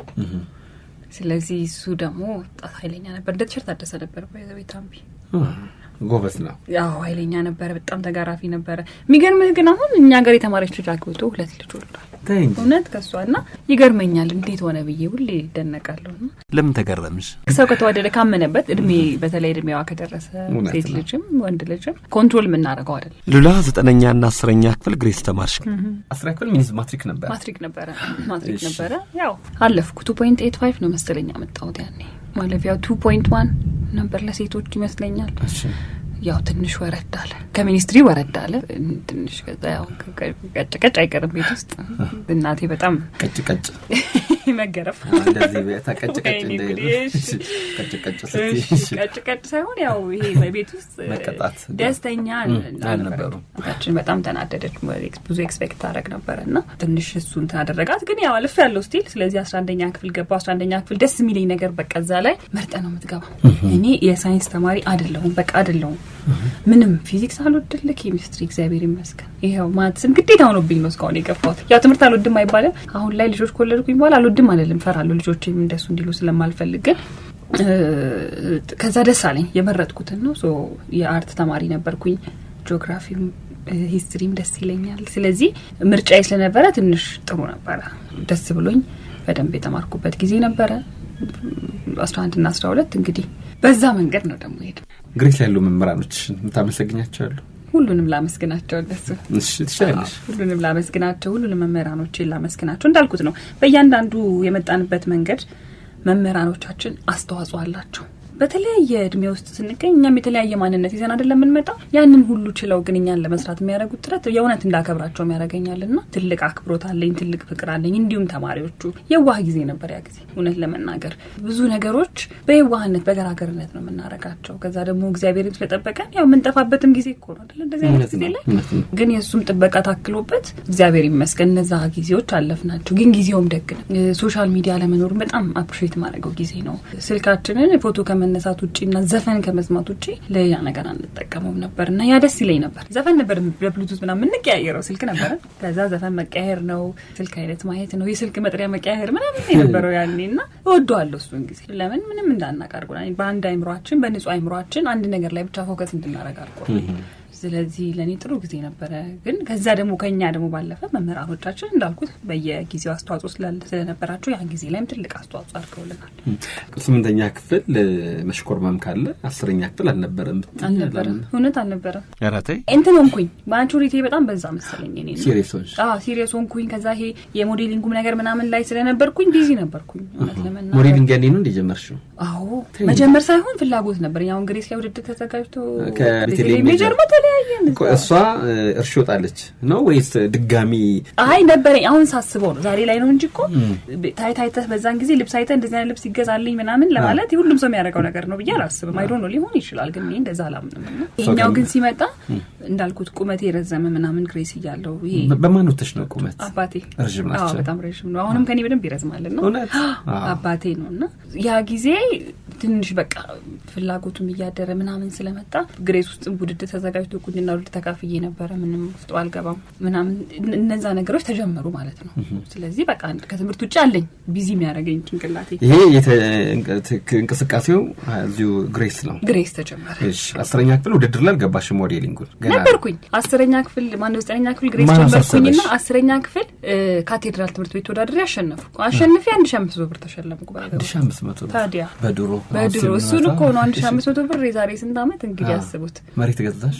አይ እንደሱ አይደለም በርገር ይበላልበት ባይዘው ኩዊን በርገር የምታስታውሱት ከሆነ ከዛ ደግሞ ለብዙ ሰው ቃል ገብቻ አይ ቲንክ ወደ 10 ሰው ምናምን ጋበዝኩኝና 700 ብር ነው 600 ብር ከፈልኩኝ ለ10 ሰው በርገር ጋብዤ 600 ብር መሰለኝ የከፈልኩ። ከዛ የቀረው ትንሽ ብር ቀረኝ። በጣም ተናደድኩኝ። እሺ ብሩ በአንድ ሄደብኝ። ደግሞ ሲሸለም ብሩ እንደዚህ ተቆጥሮ በካሽ ነበር የተሸለምኩት። ከዛ በኋላ ከግሬስ በኋላ አሸንፌ ተሸለምኩኝ። ብር 1500 ብር ክራውኑ ይሰጣል ምናምን ካርኒቫል ነገር አዘጋጅቶ ነው አልተመለሰም። ያው የትምህርት ቤት እኮ ነው ካርኒቫል አዘጋጅቶ ካቴድራል ሄጄ ተወዳደርኩት። ትምህርት ቤት ነው። ከዛ ከካቴድራል በኋላ ዝነኛውሽ ያው እሱ ሃይ ስኩል አካባቢ ትምህርት ቤት ውስጥ ከዛ ቀጠሌ ነገሶ ስገባ ሚስ ሃይ ስኩል መጣ 11ኛ ክፍል ሆኜ የመጀመሪያ በደንብ በትልቁ የመጣ ውድድሬ እሱ ይመስለኛል። እና 11ኛ ክፍል ሚስ ሃይ ስኩል ሊሴ ገብረ ማርያም ነበር የተዘጋጀው። አንድ 10 ትምህርት ቤቶችና 12 ትምህርት ቤቶች ተካፈሉና አሸነፍኩ። አንደኛ ወጣ። የሚያምር ዋንጫ እስካሁን ድረስ አለኝ እሱንና ከዛ በኋላ ክራውን ተሸለምኩኝ። ያኔ ዲዛይነር ማፊን የምታውቁት ከሆነ ማፊ ያን ዛሬ የለበስኩትን ቀሚስ ማፊ ሰራችልኝ። በጣም የሚያምር ቀሚስ ነበረ። በቃ ተጀመረ። ወደዚህ ግን እንዴት ነው የገባሽው? የመራሽ ሰው አለ እንዲህ ብታደርጊ ብሎ ወይስ እንደሱ ብታደርጊ ያለኝ ሰው የለም? ሁሌ ይሄንን ነገር አነሳዋለሁ በተደጋጋሚ። እኔ ስለምፈልገው እኔ ነኝ እየፈለኩት የምሄደው። ተማሪ ያለሽ ያውም ገና 10ኛ ክፍል ነሽና እንዲህ አይነት ነገሮች ውስጥ መሆንሽን ወላጆችሽ እንዴት አዩት? አልተቃወሙ? እናቴ ምንድነው ወደ እናቴ ልመለስና ውቢት ኢትዮጵያ የሚለውን ረጅም ጸጉር ያላትን ማስታወቂያ እሱ ማስታወቂያ እናቴ ነበረች ልትሰራኝ ነበር ስላሴ ስትማር እና ቤተሰቦቿ አከልክሏት ነው። በቃ ሰዎቹ መንገድ ላይ ሲደርስ ጸጉሯ በጣም ረጅም ነው እናቴና መንገድ ላይ ስትሄድ አይቶ አገኟትና አፕሮች አድርገዋት መስራት ፈልጋ አያቴ ያስታውሳሉ እንደማትበላ እንደማትጠጣ አድርጋ ስብርብር አድርጋ ቁጭ አድርጋት ነው እናቴ ያንን ነገር ያልሰራችውና እሱን ስለምትረዳ በዛ ምክንያት ፌል እንዳረግ አትፈልግም። ያው ኮንትሮል ያረጋችኝ ግን የምፈልገው እንዳረግ ታግዘኛለች። ግን ሁሌ አብራኛለች። የሄድኩባቸው ውድድሮች ላይ ለስራ በሚሄድባቸው ቦታዎች ላይ አብራኝ እነሱ ነች ሰዎችን የምታናገረው ሁኔታዎችን የምታየው which በጣም ደስ የሚለኝ። ወደ እናትሽ ነው ቅርብ ነሽ ማለት ነው? በእያንዳንዱ ለአባቴ በጣም ቅርብ ነኝ። አባቴ በወቅቱ አጋጣሚ በተፈጠረ ነገር ሀገር ውስጥ አልነበረምና የሆነ ያህል አመት ስላልነበረ ነው እንጂ ከአባቴ ጋር በጣም ቅርብ ነኝ። በጣም የአባቷ ልጅ የምባል ልጅ ነኝ። ግን እናቴ ያው ለምስጋና እንደምትሽ ቢከፈት ማንን ያስቀድማል? በጣም ሁለቱንም ወዳቻለሁ። ግን ስስፋርቴ ነው በቃ አባቴ ይሄ ቶሎ እናቴን አንደርስታንድ ማረጋታለሁ እንደ ልጅም እንደ ጓደኛም ያንጎና ነው የወለደችልና እንደሱ ረዳታለሁ። የአባቴ ግን ይለያል። በቃ እንዳልኩ ነው። ቅድም ጀምሮ በንግግሮች ላይ ያለኝና አባቴ እንደነበረ እና እንትና በቃ ሞራል ናቸለን። ያው እኔ አባቴ በጣም እሳቸውን ሳመስግንሽ ታውቂያለሽ ወይ? ሁሌ በእውነት እኔ አባቴ ጊዜ ቴክስት አደረግለታለሁ ምናምን እንደውም ኢቢኤስ ቴሌቪዥን ላይ ቀርቦ ከዚህ በፊት በጣም አመስግኘዋለሁ። ታዲያ ምን አለ እኛ ላይ ብታሪያቸው በደንብ ኧረ አባብዬ አባቴ በጣም ነው የምወድህ ያውቀዋል በደንብ። አባብዬ በጣም ነው የምወድህ በጣም ነው የማከብርህ። ሁሉ ጊዜ ብርታቴ ነው። ብዙ ጊዜ ነግሬዋለሁ። እባክሽ እናስገባቸው ደውላችሁለት እንዴ አባቢ? ኧረ በገዝሙት ጋሽ ገዝሙ እንደምን አሉ? ዛሬ እንግዲህ ሰርፕራይዝ ነው። እንዴት ነህ? ደህና ዋልክ? ሰላም ነሽ? ማ እግዚአብሔር ይመስገን። እንዴት ነሽ? ጤናሽ? ደህና ነኝ። ጤናዬን አንተ ደህና ነህ? እኛ ደህና ነን፣ በጣም ደህና ነን። ከአንቺ ናፍቆትና ሁሌ እንደዚህ ነው የሚለው። ጤና ይስጥልኝ የሉላ አባት፣ እንደምን አመሹ? ሰላም ነኝ እኔ ወንድም። ልጆት በትምህርት ቤት ያሳለፈችውን ህይወት እንድትነግረን ጋብዣት። ያን ያስተማሩ መምህራኖቿን እንድታመሰግን ነበረ የጠራዋት። እሷ ግን በየመሃሉ ወላጆቿን ነው የምትጠራው። ከእርሶ ጋርም ያላትን ግንኙነት ስለሰማው ድንገት ነው እንዲገቡ የፈለግኩትና የደወልኩለው። እውነት ነው። ትልቁ ነገር ምን መሰለ፣ ውሸት የሚባል ነገር በቤት ውስጥ የለም። የውሸት ንግግር የለም። የማስመሰል ነገር የለም። ያለውን ስትሬት ነው። ድብብቆሽ የለም። ቀናነት ከቤተሰቡ ይመስለኛል እና በልጄ ላይ ያለኝ እምነት ከፍተኛ ነው። ሉልዬ የማታሳፍር ልጅ፣ ለህብረተሰብም ሀብት የሆነች፣ ለሀገር ጠቃሚ የሆነ አስተሳሰብ ያላት፣ ለሰው አዛኝና ሩህሩህ አልቃሽ ናት። ሞር ስለ ሉልዬ መናገር የአየር ሰዓት ካላችሁ ረዥም ነበር። መጀመሪያ ረዥም ነገር ነው የሚል ልጆ ዛሬ ያለችበት ቦታ ላይ በትምህርት አልፋ ነው። በአጋጣሚ ሳይሆን ተምራለች። በትምህርት የተገኘው ውጤትም አለ። እንዲያው ይህንን ሲያዩ ምንድን ነው የሚሰማው? እኔ ኩራት ነው የሚሰማኝ። እኔ በጣም ከፍተኛ የቤተሰብ ፍቅር ነው ያለን። እኔ ሉላዬ ውሻዬ ነው ምላት። እንደውም ሰው ውሻ አይባልም፣ ግን ውሻዬ ብዬ ነው መጠራትና የቤተሰቡ ምሰሶና ሐውልት ናት ማለት ይቻላል። ይሄ ጸባይ ኖርማሊ በብዙ ሰዎች ላይ የሚታይ አይደለም፣ ግን እንዳው ይሄንኑ ጸባይ ለሌላው ህብረተሰብ አስተማሪ ሆኖ እንዲገኝም እመኛለሁ እና እኔ በእውነቱ በልጄ ኩሩ ነኝ። በጣም ደስ ብሎኛል ጋሽ ገዙ። መልካም የህይወት ዘመን ይሁንልዎ። አሜን።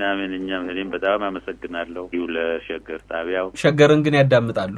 ሸገር እኛ ህይወታችን ነው። በእውነት እኛ ሸገር ትልቅ ጣቢያ ነው። ምን ወደው የሬዲዮ ጣቢያ ነው። ጠዋት በስልኩ ራሱ ሲነሱ ከእንቅልፋቸው ይሰማሉ። መመስከር እችላለሁ። በጣም እናንተም በዚሁ በያዛችሁት ፕሮግራም እንድትቀጥሉ እንመኛለን። ጥሩ የስራ ጊዜና ሰዓት እንዲሆንላችሁ እየተመኘው አመሰግናለሁ። አመሰግናለሁ አባብ። ሰላም አምሽ። እሺ እኔ ልጅ ቻው ልጅ። እሺ እናመሰግናለን። ቻው ላይ ያፈራረቁብሽ። ወይ ጉድ! ዛሬ ባይጠቅመኝ ባይረዳኝ ባያንቀባረኝ ለማኝ ሆኖ ይኑር አባታን ልሰኝ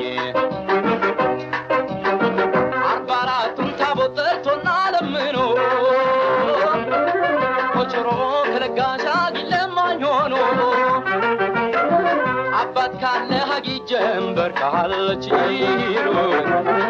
የተባለ ተረት አይደለም ለፈሊጥ። ሉላ ምዕራፍ 1 እዚህ ላይ እናብቃና ወደ ምዕራፍ 2 እንሸጋገር። ከምዕራፍ 1 ወደ ምዕራፍ 2 በሙዚቃ ነው የምንሻገረው። ያው አንቺ ነሽ ሙዚቃ መጋብዥን። የማን ትጋብዥናለሽ? አሁንም መሐሙድ ይቻላል። መብትሽ ነው። የመሐሙድ ይሆንልኝ። ምን የሚለው የእንትን ቆይታ ስለሆነ ያለ ነው። ወደ በትዝታ እየመለስከኝ ስለሆነ የትኛውን እንስማ? ትዝታዬ ለኔ ትዝታዬ ላንቺ የሚሏት ዘፈን ታጫውተኛለች ብቻዬን ስሆን። ትዝታሽ ለኔ ትዝታዬ ላንቺ። የተወደዳችሁና የተከበራችሁ አድማጮቻችን የያኔዎቹ ምዕራፍ 2 ጀምሯል። የማስታወቂያ ባለሙያና የቴሌቪዥን ፕሮግራም አስተዋቂዋ ሉላ ገዙ የያኔ መምህራኖቿን እያመሰገነች አብረዋት የተማሩ የክፍልና የትምህርት ቤት ጓደኞቿን እንዲሁም የተማረችባቸውን ትምህርት ቤቶች እያስታወሰች ነው። በምዕራፍ 1 ዝግጅታችን 11ኛ ክፍል እያለች በሊሴ ገብረ ማርያም በተዘጋጀ የሚስ ሃይ ስኩል ውድድር አሸናፊ ሆና እንደተሸለመች ነግራን ነበረ። ሉላ የሁለተኛ ደረጃ ትምህርቷን 9ኛና 10ኛ ክፍል ግሬስ፣ ከዛ 11ኛና 12ኛ ክፍልን ለመማር የነገው ሰው ትምህርት ቤት ገባው ብላን ነበረ። እንግዲህ የሚስ ሃይ ስኩል ውድድርን የሚያሸነፈችው እዛው የነገው ሰው ትምህርት ቤት ሆና ነው። በምዕራፍ 2 ቆይታችን ደግሞ ሌሎች ጥያቄዎችን እናነሳላታለን። አሁንም አብራችሁ እንድትሆኑ በአክብሮት ጋብዛለሁ። ናኖዳስና ሶራምባ ሆቴል ይህንን ፕሮግራም እንድታዳምጡ ጋብዟቸዋል። በተጨማሪም ጃፋር የመጽሐፍት መደብር ኋላ ለማነሳው ጥያቄ ለምትመልሱ መላሾች የመጽሐፍ ስጦታ አዘጋጅቶላችኋል። ወደ ምዕራፍ 2 የምንሸጋገረው ግን በ8101 የምትመልሱትን ጥያቄ በማቅረብ ይሆናል። ልብ በሉ አድማጮቻችን፣ መልሶቻችሁን በ8101 ብቻ። ቀድሞ ለመለሱ 5 አድማጮች የመጽሐፍ ስጦታ ይኖራል። ጥያቄው ሉላ 7ኛና 8ኛ ክፍል የተማረችው ቅድስት ሥላሴ ካቴድራል ትምህርት ቤት ነው። እዚህ ትምህርት ቤት ውስጥ በጣም የምትወዳቸው የትምህርት ቤቱ ዩኒት መሪ ነበሩ። በቆይታችን መጀመሪያ ላይ በስልክ መስመሩም ገብተው ሲናገሩ ነበር። እኚህ መምህር ያኔ የቅድስት ሥላሴ ካቴድራል ትምህርት ቤት ዩኒት መሪ ወይም የፈረቃ መሪ የነበሩት መምህር ማን ነው ስማቸው? 8101 ላይ መልሶቻችሁን ላኩልን። ይህ የያኔዎቹ ፕሮግራማችን ነው።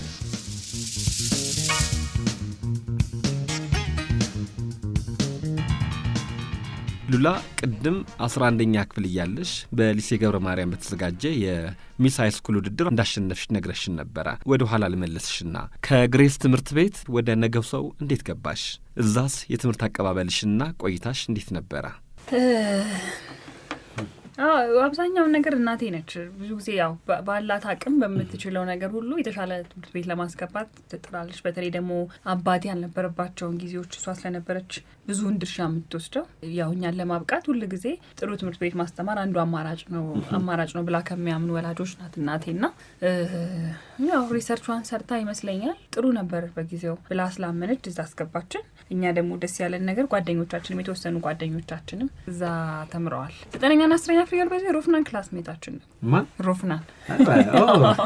እንዴት አላነሳ እንዳላልፈ ብዬ ነው ሲለኝ ነው። አንድ ክፍል ነበራችሁ? ከኔ ጋር ሳይሆን ከእህቴ ጋር አንድ ክፍል ነበር። እህትሽ ነቢያት ናት? ከኔ ጋር አንደኛው ዓመት ላይ አንድ ክፍል ነበር ነው። ማን አስታወሰ? እሱ አስታወሰ? አሁን አንቺ አልተገናኘንም እንደዚህ ፊት ለፊት በደንብ እኔ እንጃ እኔ አስታውሳለሁኝ ስለማረሳው ጸጉሩ እንደዚህ አልነበረ ምናምን። ከዛ በኋላ ዲጄ ሲሆን ይዘፍን ነበረ? በፍጹም ባስኬት በጣም ይጫወት ነበር። ዘፈን እኔ ሲዘፍን አላውቅም። እሱ ብቻም ሳይሆን ከዛ በኋላ ዲጄ ሲሆንም ገርሞኝ ነበር። ይሰማል ከሩቆታና ልልታ ይነዳል እሳት ይሳባል ቃታ መተሻል መሰል ገብተሻል ከቤት። ሉላ ወደዚህ ስቱዲዮ ከመግባታችን በፊት እንዲሁም ማትረሻቸው መምህራኖች ስልሽ ግሬስ እየተማርኩኝ ማረሳው መምህር በጣም የምወደው ማከብረው መምህር አልሽኝና ይሰራዋል ክልብ እንደነር የሚለው መምህሬ ነው አልሽ። ቸር ወለላ ምን አስተማሩሽ? እንግሊዝ ትችላል። አንቺ እንግሊዝኛ አስተማሪዎች ይቀኑሻል። የገረመኝ ከአጸደ ህጻናት ጀምሮ እንደዛ ባልና ሚስት የመሰሉሽ መምህራኖች አሉ። እነሱ አጠቃላይ ነው በማስተማሩ ሂደት ብቻ ሳይሆን አጠቃላይ ትምህርት ውስጥ የነበረው ነገር የቤተሰብ ይመስል ነበረ። ከአባቴ ጋር በጣም ይደዋወላሉ እነዛኞቹ። እዛ የዛን ጊዜ በጣም ሲሪየስ ነው አባቴ ትምህርት ላይ አይቀልድምና በጣም ፎሎ አፕ ስለነበረ ምናምን በቃ ኤኒቲንግ ባረግ ወዲያው እንደሚደርሰው አውቃለሁ። ይሄ ኤቭሪዴ እንዴት ናቸው ምን እናስተካክል ምን ይሻላል ይላልና ያ ነገር ልክ ነበር መሆን ነበረበት። ቸር ወለላስ? ቸር ወለላ ደግሞ በቃ ልዩ አስተማሪያችን ነው። የሚገርመን እኔና እህቴን ያስተማረን። እኔና እህቴ እኩል አንድ ክፍል ነበርና እቺ ነቢያት ነች። ነቢያት ከሱ እና አንድ ክፍል ነበር። በጣም እንወደው መምህራችን ነው። አፓረንትሊ ሳናውቀው ሁለታችንም ምንስማማበት ምርጥ መምህራችን ነው።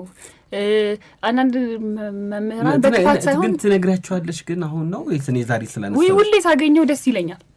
ፕራውድሊ ነው ሳገኘው ደስ ብሎኝ ነው። ቸር ወለላ ስላስተማርከኝ በጣም አመሰግናለሁ ብለሽ ታውቂያለሽ? አዎ ያውቃል ይመስለኛል። እውነት የሚያውቅ ይመስለኛል። ይኸው ዛሬ አደባባይ ላይ አመሰግናለሁ በያቸው። ወደ ላይ ይልበሉ አንቱ መባል አለበት። ግን እኔ አንተ ነው የምለው። በቃ ለኔ አባቴን ቲቸር ማረጉ ግን ይኑርልኝ። ቲቸር ወለላ ማለት ይችላል። ለምሳሌ ለኔ አባቴ ነው ማለት ይችላል። ቲቸር ወለላ በጣም ነው የምወደው፣ በጣም ነው የማከብረው። ለኔ በቃ ጥሩ ምሳሌ ከመላቸው መምህራኖቼ ነህ። በብዙ ነገር ሰርተኸኛል። ምንም ነገር ስናረግም ስትቆጣ ቁጣውም ከድምጹ ያስፈራል። እንታቆጥ ከሆነ ቁጣውም ደስ ይለናል። ግን እኛ ከፍቅር እንደሆነ ስለምናውቅ እኔ ይመስለኛል እናቴ ብቻ እንዳንመስል ያው እኛ ማማቾች ስለሆነ ስለምናወራ ነው። አብዛኛው የነገው ሰው ተማሪ የኛ ክላስ ተማሪዎች የሚስማሙበት ይመስለኛል። ቲቸር ወለላ በጣም ነው የምንወድ፣ በጣም ነው የምናከብር። ቲቸር ወለላ ይገቡና ስቱደንት ላስት ታይም ቱ ዲስከስ አባውት ቨርብ አይደለም ጉድ አፍተርኑን ብሎ ሲገባ ድምጹ ድምጹ በስማ እንግዲህ ይሰራዋል ከልብ እንደ ንብ የሚለው ማስታወቂያ የሰማ ሰው ያው በሱ ድምጽ ይከራከራል ብዬ አላስብም። ስለዚህ ይሄንንማ ራሳቸው ቲቸር ወለላ ጋር ደውለን መስማት አለ። በድምጽ ለሚገቡት አዎ ይግቡና እናሰማቸው። ሰምተውሻል? ሰምተውኛል? ቲቸር ወለላ ሄሎ ሄሎ ሉላዬ ወይ ጉዴ። ግን ለማስታወስ ግን ሰር ነው የምንለው። በዛ ልቀጥል። ለማስታወስ ግን ሰር በቃ ይሰራዋል ከልብ የሚለውን አንዴ እንስማ። በጣም አመሰግናለሁ። አረ ይሰራዋል ከልብ ሳልሰማ እኔ አይሆንም። ማን ያምነኛል? መምህሬ ነው ብል ይሰሩዋል ከልብ እንደ ንብ ማስታወቂያ እንዳይሆን። አይ መስማት አለብን እንጂ ትከፍላለች፣ ችግር የለም። ይሄን እከፍላለሁ በእኔ ውጪ እግዚአብሔር ይመስገን። እድሉን ስላመቻቻችሁልኝ በእውነት ሸገሮችን በጣም አመሰግናለሁ። እኔም ሸገር ሰራ ነበረ፣ ያው የጨዋ ሚዲያ ስለሆነ እኔም የዚህ አጋጣሚ ተጠቃሚ በመሆኔ በጣም ደስ ይለኛል። ሉላ እንግዲህ በዚህ አጋጣሚ በመሀል ትንሽ ቀንጨብ አድርጌ ሰምቻለሁ። እሷ ሳታውቅ የምትናገረው ንግግር ጨዋነቷ እውነት እሷ ስላለች አይደለም፣ ትምህርት ቤትም እያለች እህቷም የአምባች ሙሉውን አረሳውም 11ኛና 12ኛ ክፍል ነው ያስተማርኳት። እንግዲህ የወላጅነት ማዕረቡን ብቻ አይደለም ለኔ ይሰጡኝ የነበረው፣ እኔ ልገልጸው አልችልም። በቃ አሁን እሷ ምን አይነት ሰው ነች፣ ከተማሪዎች ምን አይነት ስብዕና ነበራት ብትለኝ ልገልጸው የምችልበት ቋንቋ የለኝም። ያው እንግዲህ እዚህ ለደረሰችበት ዋናው መነሻ ምክንያቱም ያ የመጣችበት ስነ ስርዓት ያለው መንገድ፣ መምህራኖቿን እንደ ወላጆቿ አክብራ የሚሰጠውን አሳይመንትም ኦር ማንኛውንም ነገር ትኩረት ሰጥታ በመስራቷ ለዚህ በቅታለች። እኔ ለመግለጽ ይከብደኛል። እንግዲህ ሪሌሽንሺፓችን ማለት የወላጅ የአባትና የልጅነት ግንኙነታችን ይኸው ዛሬ ድረስ ዘልቋል። እንግዲህ ቲቸር ወለላ ወይም ሰር ምን ያህል ዓመት አስተማሩ?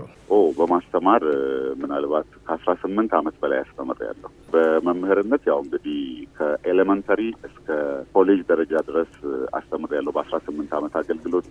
ከዚያ በኋላ በተወሰነ ደረጃ ጋዜጠኝነቱንም ሞክሬያለሁ። ከዚያ የተለያዩ ኤንጂኦዎቹም ላይ ሰርቻለሁ።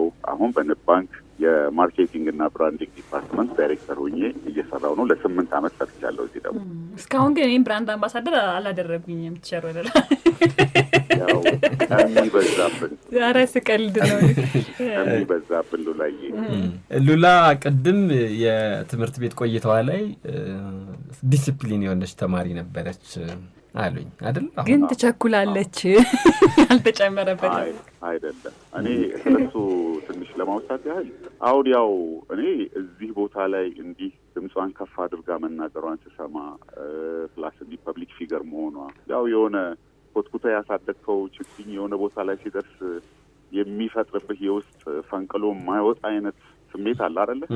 ያ ስሜት አለብኝ ሁሌም ስክሪን ላይም ሳያት ድምጿን በሆነ አጋጣሚም ስሰማ የሚሰማኝ ስሜት አለ። ክላስ እያለች የሚገርምህ እንዲህ ትሆናለች ብዬ አላስብም ነበረ።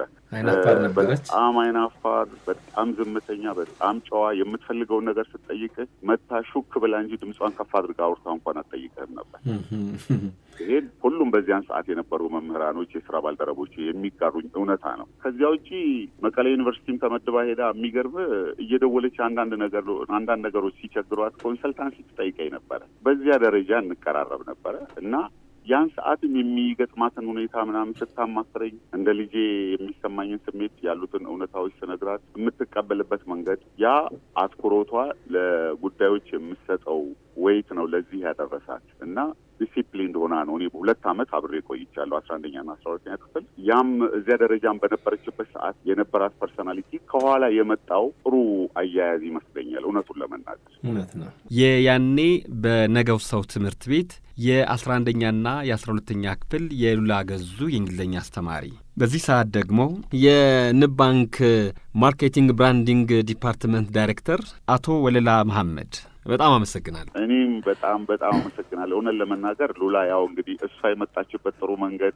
ያማረ ነበረ። ለልጆቿም እሷን አይቶ ለሚያድጉም የእሷን ፈለግ ተከትለው ጥሩ ዜጎች እንዲሆን ልመኛለሁ። እናንተ ምድሩን ስለሰጣችሁኝ ከልብ አመሰግናለሁ። መልካም ጊዜ። ይሰራዋል ከልብ እንደ ንብ። እሺ ታንኪዩ ሰር። በጣም አመሰግናለሁ። ኢንሻአላህ ላይ ሄደናው ነው። እሺ መልካም። እሺ ታንኪዩ። ደሳለሽ በጣም እውነት ብያወራ ሁሉ እምባይ መጣ። እኔ ምን መሰለህ መምህራኖቻችን የእውነትም ኮምፎርታብል ሲያደርጉ ነው አንተ ትምህርቱን ወደኸው የምትማረው። ሳብጀክቱ እንደወደው የሚያደርገኝ እሱ ነበር። ትንሽ ተቸኩላለች የሚለው አንዴ በጣም የሚገርም ኤግዛም ሰጥቶን በጣም ቀላል ፈተና ነበር። ኦነስትሊ ነው በመቸኮሌ ትንሽ ሉዝ አድርጌበት ነበር።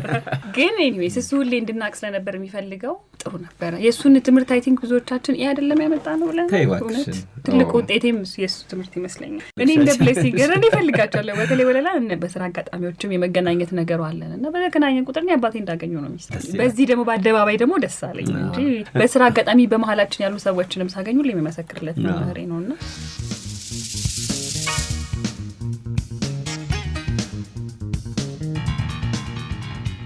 ሉላ የሁለተኛ ደረጃ ትምህርትሽን እንግዲህ አጠናቀሻል። ከዛ በኋላ ዩኒቨርሲቲ ነጥብ መጣ። መቀሌ ገባሽ። ከማይ አለና ብለን እንቀጥል። እሺ መቀሌ ሌላ ነው ምርጫሽ ነበረ ወይስ አገባ? ያው የመጀመሪያ ምርጫ አዲስ አበባ ነው። የቀረቡ ሀገሮችን መረጥኩኝና አይ ቲንክ ሶስተኛ ምርጫ ይመስለኛል መቀሌ። ትምህርት ቤትም እንደ ዩኒቨርሲቲም ጥሩ ዩኒቨርሲቲም ነው ይባል ስለነበረ ምርጫ ውስጥ ነበረ፣ ግን ይደርሰኛል ብዬ አላሰብኩም። ደረሰኝ። መልካም። የመቀሌ ቆይታሽንና ከመቀሌ ዩኒቨርሲቲ በኋላ ያለውን ደግሞ ትነግሪናለሽ። ከዛ በፊት ግን በዚህ ሰዓት እንግዶች የሚጠየቁት ጥያቄ አለ። ጥያቄውን ከመለሱ ስጦታ ያገኛሉ፣ ካልመለሱ አያገኙም። ወዳሉ ደግሞ ስጦታሽ አንድ እድል ነው የሚሰጥሽ ሉላ። በደንብ ልብ ብለሽ ስሚ። የሙዚቃ ጥያቄ ነው የምትጠየቂው። ድምፃዊው ማን እንደሆነ ነው የምትነግሪኝ። እስቲ ስሚው። ማሰቢያ ጊዜ ያለኝ ማሰላሲያ። አዎ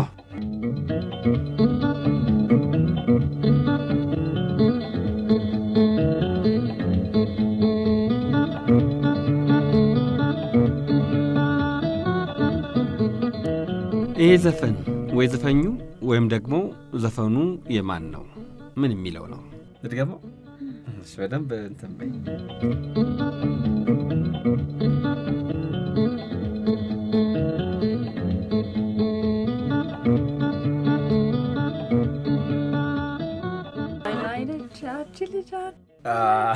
ልክ ነሽ። ድጋሚ ተዘፈኗል እኮ አይደል? አታላይነች ዘውዱ ወርቅነህ የተጫወተው ዘፈን ነው። መልሰሻል። ስለለክሽውን መጽሐፍ ከድሮ ከፈለግሽው ቃል ኪዳን እሺ ቃል ኪዳን መጽሐፍትን ጃፋሪ መጽሐፍት መደብር ከየትም ብለው በእርግጠኝነት እሱ እንኳን የለም ቢልሽ እኔ የራሴን ሰጥሻለሁ። እሺ ወይ በተፈልግ ያጣው መጽሐፍ ነው ቃል ኪዳን ያልኩ። የለም አላነበብሽው? አንብቤዋለሁ። እንዲኖረኝ ስለምፈልግ ነው እንጂ አንብቤዋለሁ።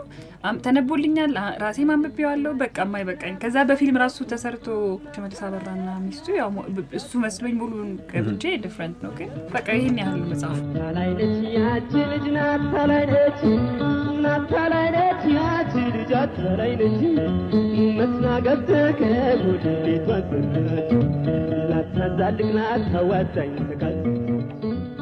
የተወደዳችሁና የተከበራችሁ አድማጮቻችን ሸገርን የምታዳምጡት አሁንም ከሉላ ጋር ያለን ቆይታ ይቀጥላል። ቅድም አንድ ጥያቄ ጠይቂያችሁ ነበረ። ሉላ 7ኛና 8ኛ ክፍል ቅድስት ስላሴ ካቴድራል ነበር የተማረችው። እዛ በጣም የምትወዳቸው አንድ መምህር ነበሩ። ቅድም ገብተው ተናግረዋል።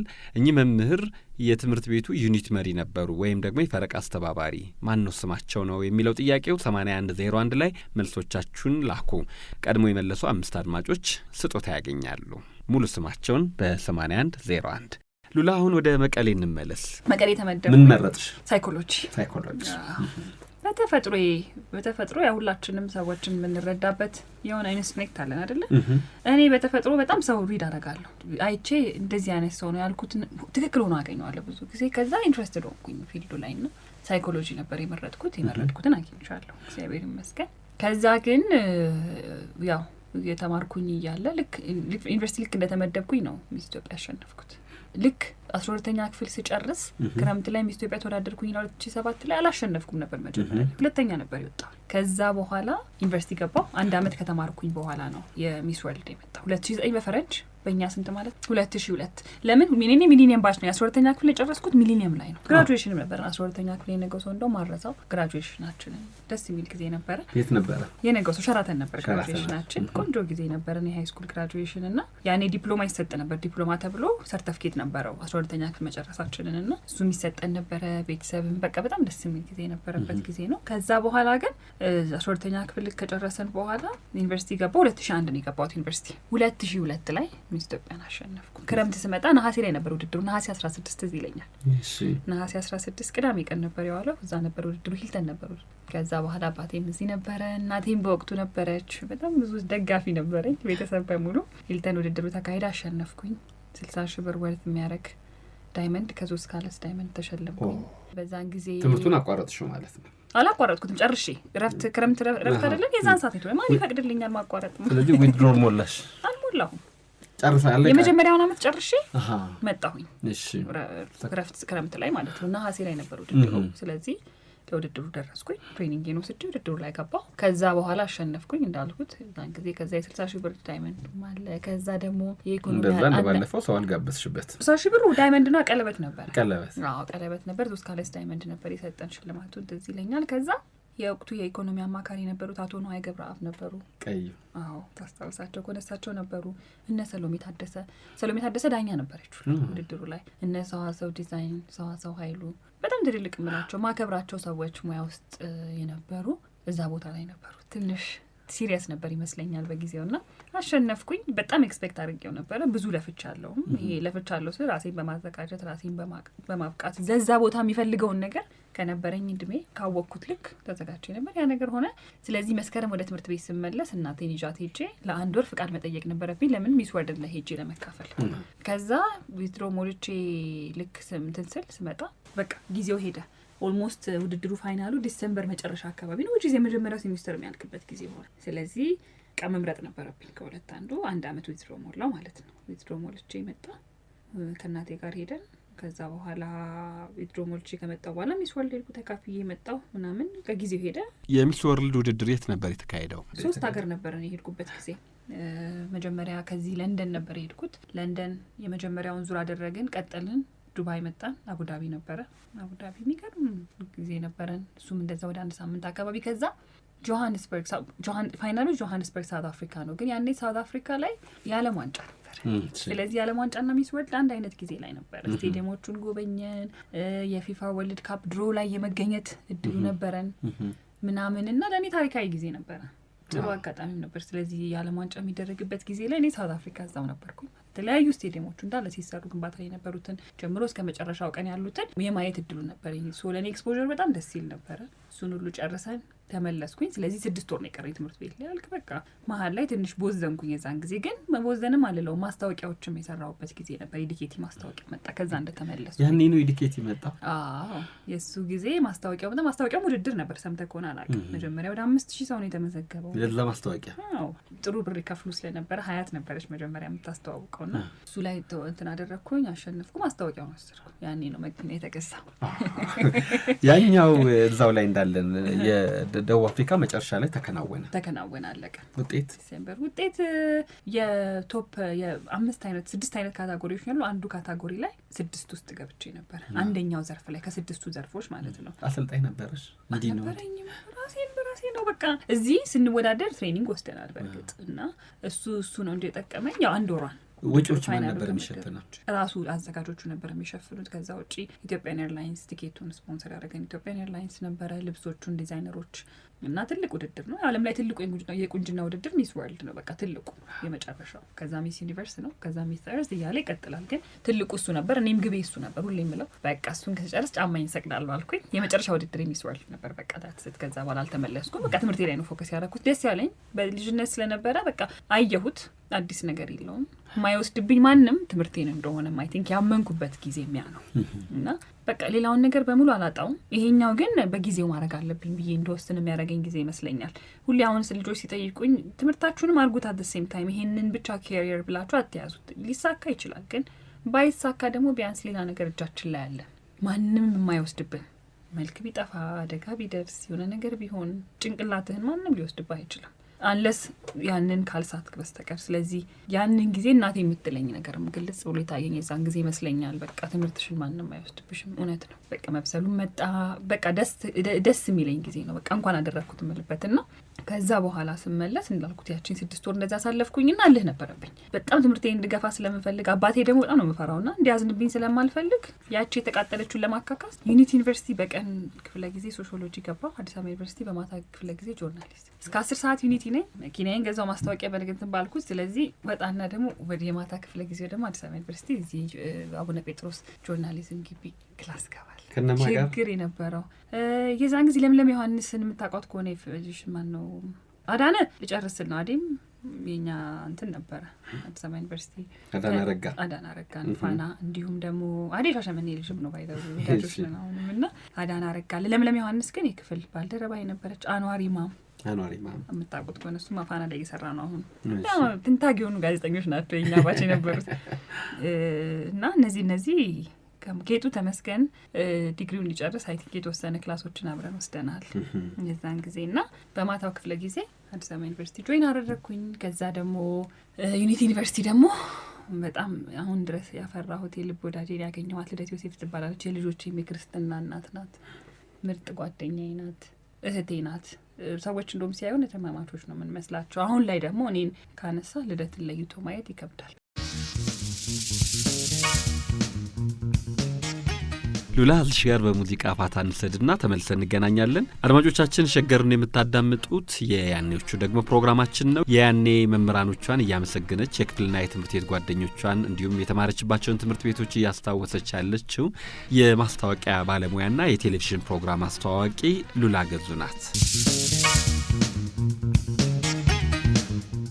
አድማጮቻችን ከሙዚቃው ግብዣ ተመልሰን ተገናኝተናል። ሉላ እንግዲህ የመቀሌ ዩኒቨርሲቲ የሳይኮሎጂ ትምህርት አቋረጥሽና ለአዲስ አበባ ላይ በቀኑ መርሃ ግብር ዩኒቲ በማታው ደግሞ አዲስ አበባ ዩኒቨርሲቲ ትምህርትሽን ቀጠልኩኝ። ሁለቱን ቀጠልኩ። በጣም ቻሌንጂንግ የነበረው ደግሞ እንደ ትምህርት ቤት እሱ ጋር ምንድነው የመሰለ ዩኒቲም ፈተናዎቻችን ብዙ ጊዜ ሲሆኑ ወደ 10 ሰዓት 11 ሰዓት አካባቢ ይሆናል። ኤክስቴንሽን ተማሪ ደግሞ ስትሆን ፈተናውን ማታ አይደለ 12 ሰዓት ክላስ የሚጀምረው ፈተና ላይ ግን ወደ 10 ሰዓት ይመጣል ክላሱ እና አንድ አይነት ቀን ፈተና የሚሆንበት ጊዜ በጣም ብዙ ነበር። ሶ ምን አደርጋለሁ የዩኒቲውን ሚስ አደርግና ከፍዬ እንደገና ሪኤግዛም መውሰድ እችላለሁ። ግን ድጋሚ ተከፍለክ ፈተና ስትወስድ ግን ጻፍ ብቻ ነው የሚመጣው። በቃ እሱን ስትራግል ማድረጉ ራሱ ሌላ ነበረ። ግን እግዚአብሔርን ብርታት ሆነኝ። አጠገብ ያለውም ሰው ይሄን ሁሉ ስለ ልጆቼንም ወልጃለሁ። መሀል ላይ ነው ያገባሽው? መሀል ላይ ነው። ዩኒቨርሲቲ የመጀመሪያ ዓመት የዩኒቨርሲቲ ተማሪ አልቸኮልሽም? አይገርምም? እሱ የኔም ጥያቄ ነው። ያው በምታውቀው ልክ አይደለም የምታስበው በጊዜው። በቃ የመሰለኝ ልኩ ይሄ ነበር የመሰለኝ። እንዳልኩ ደግሞ ብዙ ነገር አይቶ መምጣቱ ኤክስፖዠሩ አዲስ ነገር የለም ከፀሐይ በታች። በቃ ዋይናት ለምን አላገባ ምንድን ነው የሚቀርብኝ? በዛ ሰዓት ደግሞ እንደ 1100 ሰው ነው የተጠራው ሰርጌ ላይ። የት ነበረ? መድን ዲኮር እዚህ መድን ታላሰል የምታውቀው ከሆነ እዛ ነበረ ሰርጉና ግን እሱም ጥሩ እንኳን አደረኩት። እኔ የሚገርመው የመጣሁባቸውን ፈተናም ቢበዛበት አንዳንድ ነገሮቼ ግን እንኳን አደረኳቸው ላለ በተለይ ዛሬ ላይ ስቆም አሁን ለቆምኩበት ማንነቴ እነሱ መሰረቶቼ ነበሩ። መፈተን መጥፎ አይደል፣ ፈተና ይጣልህ እንጂ ተፈትኛለሁ ብለሽ ታስበለሽ? በጣም በብዙ እንዲህ ነው ብለው ማያልቅ ነው። እኔ እናቴ እንደው ምን ትለኛለች፣ እኔ እኮ ስኖር ይሄን ሁሉ አመት እናንተን ሳሳድግ 7 ልጅ አንቺ ያሳለፍሽውን አላለፍኩም ትለኛለች። ግን እንዳልኩት ነው በቃ በቁመቴ ልክ ፈተናው ተሰጠኝ። አይ ቲንክ እግዚአብሔር ደግሞ በቁመቴ ልክ ማሳለፍበትን አቅሙን ሰጠኝ ማለት ሁሌ አንዳንዴ ምን ይችላል አይደለም የሚሰጠኝ። ስለዚህ እኔም በምችለው ልክ ተሰጥቶኝ ያለፍኩትና ደስ ይለኛል። አሁን ቆሜ ሳወራው ፕራውድሊ ነው ማወራውና ለሰው ራሱ አንዳንድ ሰው በፈተና ሲያልፍ ግዴላችሁም ጥሩ ነገር ሊመጣ ነው እግዚአብሔር ሊሰራን ሲፈልግ ነው እንደዛ ፈተናዎች እንድናልፍ የሚያደርገንና ማንችለውን አይሰጠንም። በሰዓቱማ ከብዶኝ ለምን እኔ እንደዚህ ሆናለሁ እንዴት እኔ ላይ እንደዚህ ደርሳ ምን አርጌ ሁሉ በየራሴ በጣም እንዳይ አድርጎኛል። ግን መሆን ነበረበት። አሁን የሰጠኝን ማንነት የሰጠኝ ያ ጊዜ ነው። እንደዚህ ደረቴን ነፍቼ ማወራው እንደዚህ ቁጭ ብዬ በኮንፊደንስ ሞደውን ነገር እንድሰራ ይሆኑ ምናምን ሁሉ ነገር ማለፍ ስለነበረብኝ ነው። መውለዴም ልክ ነበረ። መውለዴ ለትምህርቴ መጨረስ ከአባቴ ቀጥሎ ትልቁን አስተዋጽኦ አድርጎልኛል ብዬ እንዳስብ የሚያደርገኝ ለልጆቼ ተማሩ ስላቸው አርጌ ማሳየት አለብኝ። አንቺ ለምን ብለው እንዲጠይቁኝ አልፈልግም። ስለዚህ አሁን ሲሉ እኩል ነው እንደዛ ነው የምላቸው። አሁን ልጅ አንዳንድ ጊዜ በቂ እውቀት አለኝና ትምህርት አይበቃኝም ትለኛለች። ብዙ እንዲያነቡ ምናምን አረጋቸዋለሁ። ግን እንደዛ ይመስላቸዋል። እኔ አሁንም እየተማርኩ ነው እላቸዋለሁ። ጨርሼ ሳይም እየተማርኩ ነው። ኤቭሪ ታይም ስራ ሰርቼ ገብቼ ስወጣ ሁሌ አንድ ነገር ተምሬ ነው የምገባው። ግን ያንን የሰጠኝ ግን እዛ ፈተና ቀኖች ነበሩና አመሰግናቸዋለሁ። ለእኔ በጣም የምወዳቸውና የማንነቴ መሰረት ናቸው። ከትምህርትና ከእውቀት ከስራ ኤክስፒሪየንስ ውጪ ፈተናዎቼ ለእኔ መሰረቶቼ ናቸው። ለዚህ ትምህርት ቤት ውስጥ መሆንና በትምህርት ውስጥ ማለፍ ከፍተኛ አስተዋጽኦ አበርክቷል ማለት ይቻላል። ጠቅሞኛል፣ በሚገባ ጠቅሞኛል። ግን ትምህርት ብቻውን ነው ብዬ አላስብም። ከትምህርት ጋር የሚመጡ ብዙ ነገሮች እኮ አሉ። እያንዳንዱ በየቀኑ የምታደርገው ኢንጌጅመንት፣ አንድ ነገር ለማወቅ የምትሄድበት ጥረት፣ ክፍል ውስጥ የምታገኛቸው ተማሪዎች ትምህርት ቤት ናቸው። በተለይ የማስተርስ ክላሳችንን ዩኒቨርሲቲም የነበረንን መወደው ደግሞ ለምደ የበሰሉ ሰዎች ነበሩ፣ ትልቅ ቦታ ላይ ያሉ ሰዎች እና እደነግጣለሁ። ይሄ ያረኔ እንዴት ነው የሚያደርገኝ? ታባቴ የደረስኩ ምን አወቅኩ እንድል ያደርጉኛል እውነት። እና እነዛን ነገሮች ወዳቸዋለሁ። መለስ ብለህ ራስህ እንድትጠይቅ ያደርግሃል። እነዛ ሰዎች ማለት ለእኛ የደረስኩ በቦታ ሲያስቀና ብለህ መጥተው ካንተ ጋር ክላስ ውስጥ ሲማሩ ራስን እንድትፈትሽ ያደርጋል። የማየት ልቡ ወይም ክፍት የሆነ ነገር ካለ በደንብ ያደርገዋልና እኔ ወዳቸዋለሁ እነዛን ጊዜዎችን።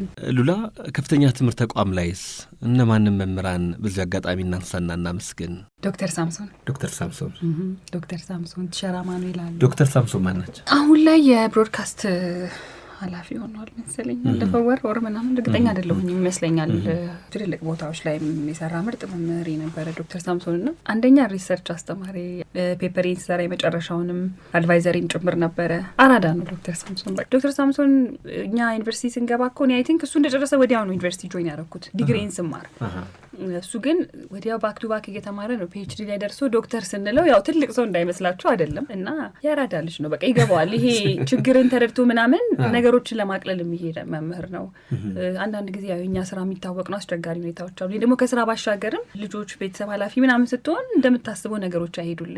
ዶክተር ሳምሶን ብቻ ሳይሆን አዲስ አበባ ዩኒቨርሲቲ መምህራኖቼ እንዲሁም ሬጅስትራር ሁሉ ከዲግሪ ጀምሮ ስማር እኔ ልጆቼን የወለድኩት እየተማርኩ ነው እና ሁሉም በጣም እንትኖቼ ነበሩ። እንድቀጥል ይፈልጋሉ። ትምህርት እንዳቋርጥ አይፈልጉም ነበር። ብዙ ነገሮችን ፑሽ ሲያደርጉኝ ፑሽንግ ፋክተር ሲመጣ የእነሱ ድጋፍና እነሱ የሰጡኝ ነገር ይመስለኛል ትምህርቱን እንድቀጥል ያደረገኝ እንጂ ትምህርቱን ላለመቀጠል ብዙ ምክንያቶች ነበሩ። በዛ ምክንያት አዲስ አበባ ዩኒቨርሲቲ ሌላኛው ቤቴ ነው የሚመስለኝ እውነት ለመናገር። ምንም ትምህርት ብማር ቅድሚያ መስጠት የምፈልገው ወይ ደግሞ እንድማርበት የምፈልገው ተቋም አዲስ አበባ ዩኒቨርሲቲ ነው። ሌላ እንድወደው የሚያደርገኝ ደግሞ አዲስ አበባ ዩኒቨርሲቲ እናቴ በዛ ጋር ስታልፍ ሁሌ እዛ ግቢ እንድንገባ ትፈልግ ነበር እና አዲስ አበባ ዩኒቨርሲቲ ስመደብ የጆርናሊዝም ግቢ እዚህ ፒያሳ ጋር ነበር። 6 ኪሎ ሳትገቢ እንዳለችኝ መጨረሻ ላይ ማስተር ሳይንስ ስማር እግዚአብሔር ይመስገን ገባው። ግን ዶክተር ሳምሶን በጣም ታመሰግኛቸዋለሽ። ይግቡና ታመሰግኛቸዋለሽ። ወይኔ በገዙ ሞት ዶክተር ሳምሶን መኮንን አይገኙም ነበር። ሄሎ ዶክተር ሳምሶን መኮንን የኢትዮጵያ መገናኛ ብዙሃን ዋና ዳይሬክተር። ጤና ይስጥልኝ። ሰላም ነዎት? እግዚአብሔር ይመስገን ደህና። እንደምን አላችሁ? ደህና። እንግዲህ ቀደም ሲል የቀድሞ ተማሪው ስሙን እየጠራች ስታመሰግን ነበር። ሰሟት? አዎ ሰምቻለሁ። እግዚአብሔር ይመስገን። እንደምን አለ? ይመስገን ብላ አላህ እንግዲህ ዶክተር ሳምሶን ወጣ ስለሆነ አንተ እያልኩኝ እንደምቀጥል ያው አሳውቃለሁ።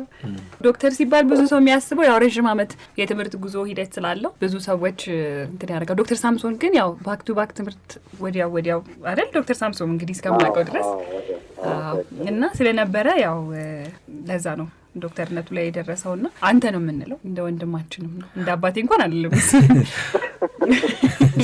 እኔ ምን አልኩኝ ዶክተር ሳምሶን ያራዳ ልጅ ነው አልኩ። በቃ ማለት ላይክ እንደዚህ ያልኩበት ምክንያት ላሳንስ ወይ ምናምን አይደለም። በጣም ይሄ ቀለል አድርጎልህ በአንተ ልክ ሰው መጥቶ ወርዶልህ ነገሮችን ለማስረዳት ሲሞክር እንዳልኩት አድቫይዘሪ ነበር መምህሬም ነበረና ሲያስተምረንም እንደዛው ነው። እንደውም ማስታውሰው ሌላም ተጨማሪ ኃላፊነቶች እያሉትም የኮቪድ ጊዜ አካባቢ ነበር ትምህርት ነበር ነውና ያንን ሚንስ ፈልገው በደንብ ዕውቀቱን እንድናቀው በጣም ይፈልግ ነበር፣ በጣም ይጥር ነበር። ስለዚህ ያ ነገርም በደንብ አፕሪሺየት እንዳደረገው ከሚያደርጉኝ ነገሮች ውስጥ አንዱ ነው እና ለኔ ምርጥ መምህሬ ነበረ። ግን አሉ ሌሎችም ዶክተር ሳምሶንም ግን በጣም ከዛ ደግሞ እንዳልኩት በጣም ነው አመሰግነው። ሉላም በጣም ታታሪ ተማሪ ነበረች፣ በጣም ጎበዝ። እንዳነሳቸው ክላስሩም ውስጥም በጣም ንቁ ተሳታፊ ነበረች። ቴሲስ ላይም አድቫይዘሯ ነበርኩና በጣም ኮምፕሌክስ የሆነ አዲስ የሆነ ሀሳብ አምጥታ እሱን ተረድታ ወደ ሪሰርች ቀይራ በጥሩ ውጤት ተመርቃ የወጣች ተማሪ ነበረች። በጣም ነው የማመሰግነው ሉላ። እኔም በጣም ነው የማመሰግነው ዶክተር። እንደውም ወደ ቀጣይ በዚህ ማብቃት የለበትም ያንቺ ጉዞ፣ ቀጣይ 3ኛ ዲግሪም አለ እንደዛ እያለ ይቀጥላል ብዬ ጨቀጭቃት ነበርና በጣም ከመምህርነት እኛ ጋር እኔ ጆርናሊዝም ዲፓርትመንትን በጣም ወድበት ምክንያት ጥቂት ተማሪዎች ነን፣ ብዙ አይደለንም እና መምህራኖቻችን የሆነትም ይሄ ስራው ላይ ሄደን ውጤታማ እንድንሆን ነው እንጂ የሚጥሩት ተምረን ተመርቀን ብቻ ይሄ በቃ ነበሩ አይደለም ማለት የሚፈልጉት። እና ዶክተር ሳምሶን ከዛ በኋላ አዲስ አበባ ዩኒቨርሲቲ ላይ በተለያዩ ኃላፊነቶች እየሰራ ደግሞ ኢቢኤስ ከገባው በኋላ በጣም ብዙ ነገሮች ላይ ያግዘን ነበር። አዲስ አበባ ዩኒቨርሲቲን በተመለከተ ምንም አይነት መረጃዎች ስንፈልግ እንዲሁም ደግሞ ከትምህርት ቤቱ ጋር የተገናኘ ስራዎችን ለመስራት ስንሄድ እኔ እንደ ቤቴ ተቀብሎ ነገሮችን በጣም እንድንሰራ እንዲፈጸም የሚያደርግ ነው። የራዳ ልጅ ያልኩበት ምክንያት እሱ ነው። አንዳንድ ጊዜ ሁሉ ነገር ደብዳቤ ፕሮሲጀር ያስፈልገዋል አይደለም። መሆን የሚችሉ ነገሮችን የእውነት በቀናነት የሚያደርግልን መምህር ነውና እኔ ብቻ ሳይሆን ኢቢኤስ ውስጥ ያሉ ስታፎች ቢጠየቁ ለኔ ከመምህርነቱ ባሻገር በጣም ተባባሪ ሰው ነው እና ዶክተር ሳምሶን የእውነት ከዚህ በላይ ደግሞ በጣም ትልቅ ቦታ ነው የምጠብቅህ። በጣም ነው ማከብርህ። እግዚአብሔር ልብህንም ማንነትህንም አይቀይርብህ። አሜን አሜን። ሉላ በጣም ነው ማመሰግነው። በጣም ስኬታማ ጉዞ ላይ እንደሆንሽ ያየው ነው። የበለጠ ደግሞ እግዚአብሔር መንገድሽን ቀና ያደርግልሽ። አሜን። መልካሙን ሁሉ እመኛለሁ። የበለጠ ደግሞ ከዚህ በላይ በኢትዮጵያ ሚዲያ ኢንዱስትሪ ሻይን አድርገሽ መልካም ነገሮችን የተሻሉ ነገሮችን የምናይበትን ስራ ደግሞ የበለጠ አሁን ካሹ በላይ እንደምታበረክቺ በጣም ባለሙሉ ተስፋ ነኝ። አመሰግናለሁ። ቀጣይ የትምህርቷን ነገርም እንዳትረሺ። አልረሳም። እኔ ሁሌ ነው የማስበው። እናስብበትና በደንብ እገባለሁ ተመልሼ። ከቤት የትም አልሄድም። ቤት መሄጃ አለኝ። አመሰግናለሁ ዶክተር። አመሰግናለሁ። በጣም ፖቴንሻል አለሽ አውቃለሁ። በርቺ። ይህን ፕሮግራም ላዘጋጃችሁት በጣም ምስጋና የላቀ ነው።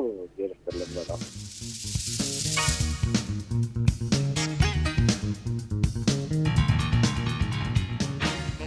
ሉላ ባንቺ የትምህርት ቤት ጉዞ ወይም በትምህርት ህይወትሽ የወላጆችሽ ሚና ቀላል እንዳልሆነ መገመት አያቅተኝም። ምክንያቱም መምህራኖችሽን እያመሰገንሽ እግረ መንገድሽንም ወላጆችሽንም ታነሻለሽ። በውሳኔዎችሽ መካከል ምክር በጠየቅሽባቸው አጋጣሚዎች ሁሉ እነሱን ታነሻለሽ። ቅድም አባትሽም ሲናገሩ ነበርና በትምህርት ቤት ውስጥ የወላጆች ድጋፍ፣ የወላጆች እገዛ፣ የወላጆች አስተዋጽኦ ቀላል አይደለም። ያንቺን እንዴት ትገልጫዋለሽ? በስማ በጣም ትልቁን በእኔ ህይወት ውስጥ ትልቁን ነገር የወሰዱት ቤተሰቦቼ ናቸው። እውነት ፈጣሪ በታች በቃ እነሱ ናቸው። ይሄ አንዳንድ ጊዜ ቤተሰብ ብዙ ፈተናዎችን ስታሳልፍ ያው ፈተና ያልፋል ብለን ለማበርታት ትንሽ አንዳንዴ ያስቸግረናል ይመስለኛልና እናቴ ጎበዝ ናት፣ በጣም ጠንካራ ናትና የምትሰማውን ነገር ምንም ብላ ዋጣርጋ እኔ ጋር ስታመጣው ግን አስተካክላ ነው ምንድነው አትነፋረቂ ምንድነው በቃ ይሄ ማንም ሰው ላይ ሊያጋጥም የሚችል ነገር ነው ምንድነው ምናምን ስለምትለኝ መውደቅን አላስበውም። ግን እንደዛ ሆኖ ይሄ እኔ ያዘንኩ ሲመስላት ምናምን ነው ጓደኞቼ የሚነግሩኝና እንደዚህ ተሰምቷት ይሆን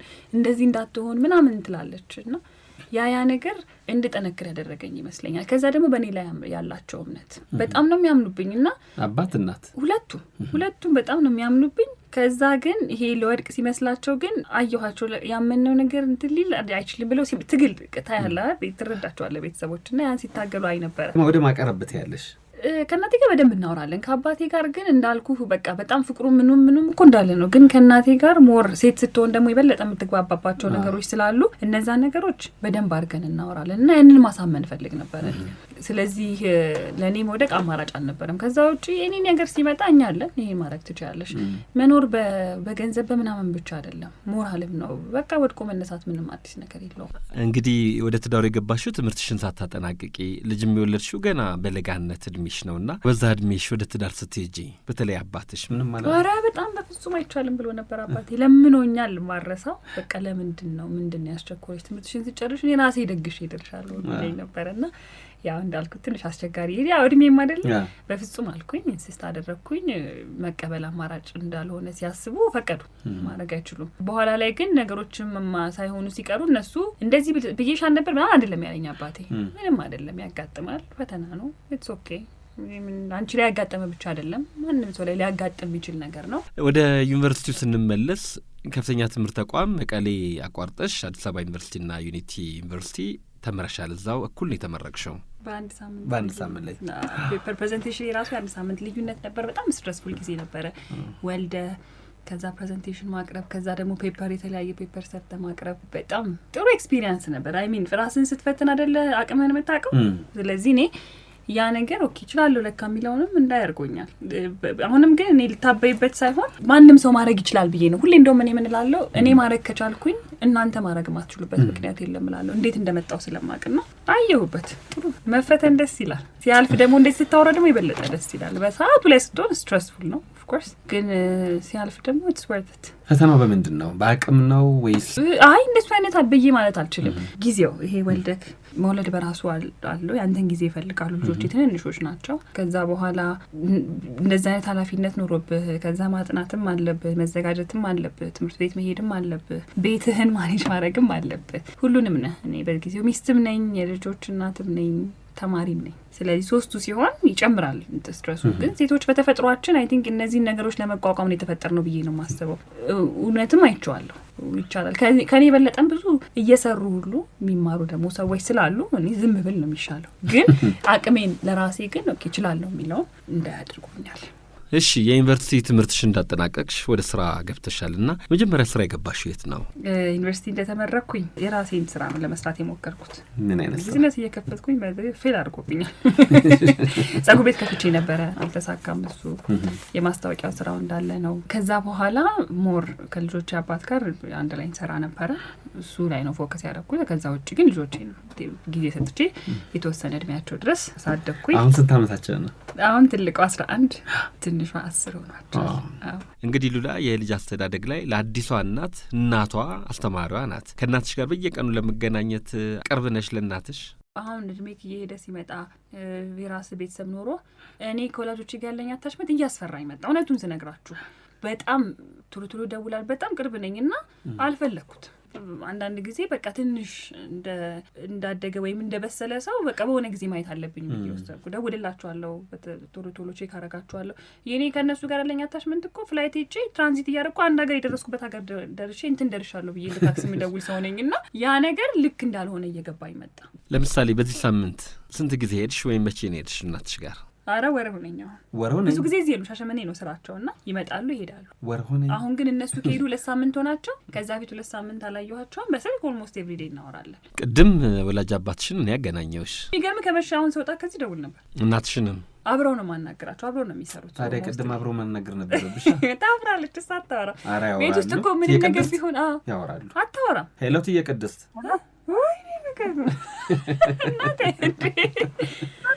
አታወሪም ብዬ ሳስብ ታወሪያለሽ እንዴ?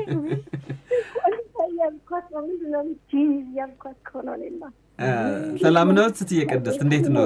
እግዚአብሔር ይመስገን ደህና ነኝ። እንዴት ናችሁ? ግን በእውነት እንጂ አትሻትልም ነበር። እንዴት እሻልሻቸው? ገርሞኛል። ቲቪ ላይ ብዙ ጊዜ የጠየኳት እኔ የሚብላኝ ነው። እኔ ነኝ እኔ ጠይቄም አንተ በቃ እድለኛ ነህ በእውነት። እሻትልም አባቴ ነው እሺ ብሎ የመጣው። የቅድስት ሉላ ያኔ ተማሪ ያለች እንዴት አይነት ተማሪ ነበረች? እንዲያወላጅ ተብለው ሄደዋል ወይ? ትምህርት አቀባበሏስ እንዴት ነበረ? እስቲ ንገሩኝ። ጎበዝ ናት።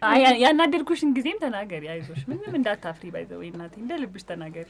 በቃ ደብተርሽን ምናምን ስለምትጠጅ ትንሽ የምገረፈውንም ተናገሪ እንጂ ምንም አትፍሪ። እኔ ሁሉንም አውርቼዋለሁ። ትንሽ ነው የተገረፍኩት። ሁሉ ልዬ ኮመንታት አለብን። በመጥረጊያ ሁሉ እንጂ የምመታው ተይ እንጂ እናቴ። የማይዜ ኮመንታት አይባልም ብዬ ደህና ናችሁ? ደህና ነን። ሁሉ ሰላም። በስልክ እናውራ፣ ሬዲዮ ላይ ቅር ቤቱን እንኳን እንዴት ናችሁ? ሁላችሁም ሰላም? ሰላም ነን እግዚአብሔር ይመስገን። የቅድስት ተስፋዬ በጣም ነው የማመሰግነው። የሉላ እናት እድሜ ይስጥልኝ። በጣም አመሰግናለሁ። ተባረክሽ የኔ ጌታ። አሜን አሜን።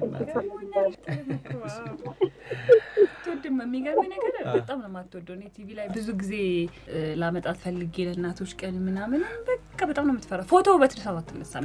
ቀጥ ብሎ ፎቶ ለመነሳት አይፊቷን ታዙራለች፣ ወደ ሌላ ቦታ ታያለች። እና ገርሞኛል። ቢያልፍም ጊዜ ቢያልፍም ዘመን ቢያልፍ ዓመታት ቢያልፍም ጊዜ ቢያልፍም ዘመን ቢያልፍ ዓመታት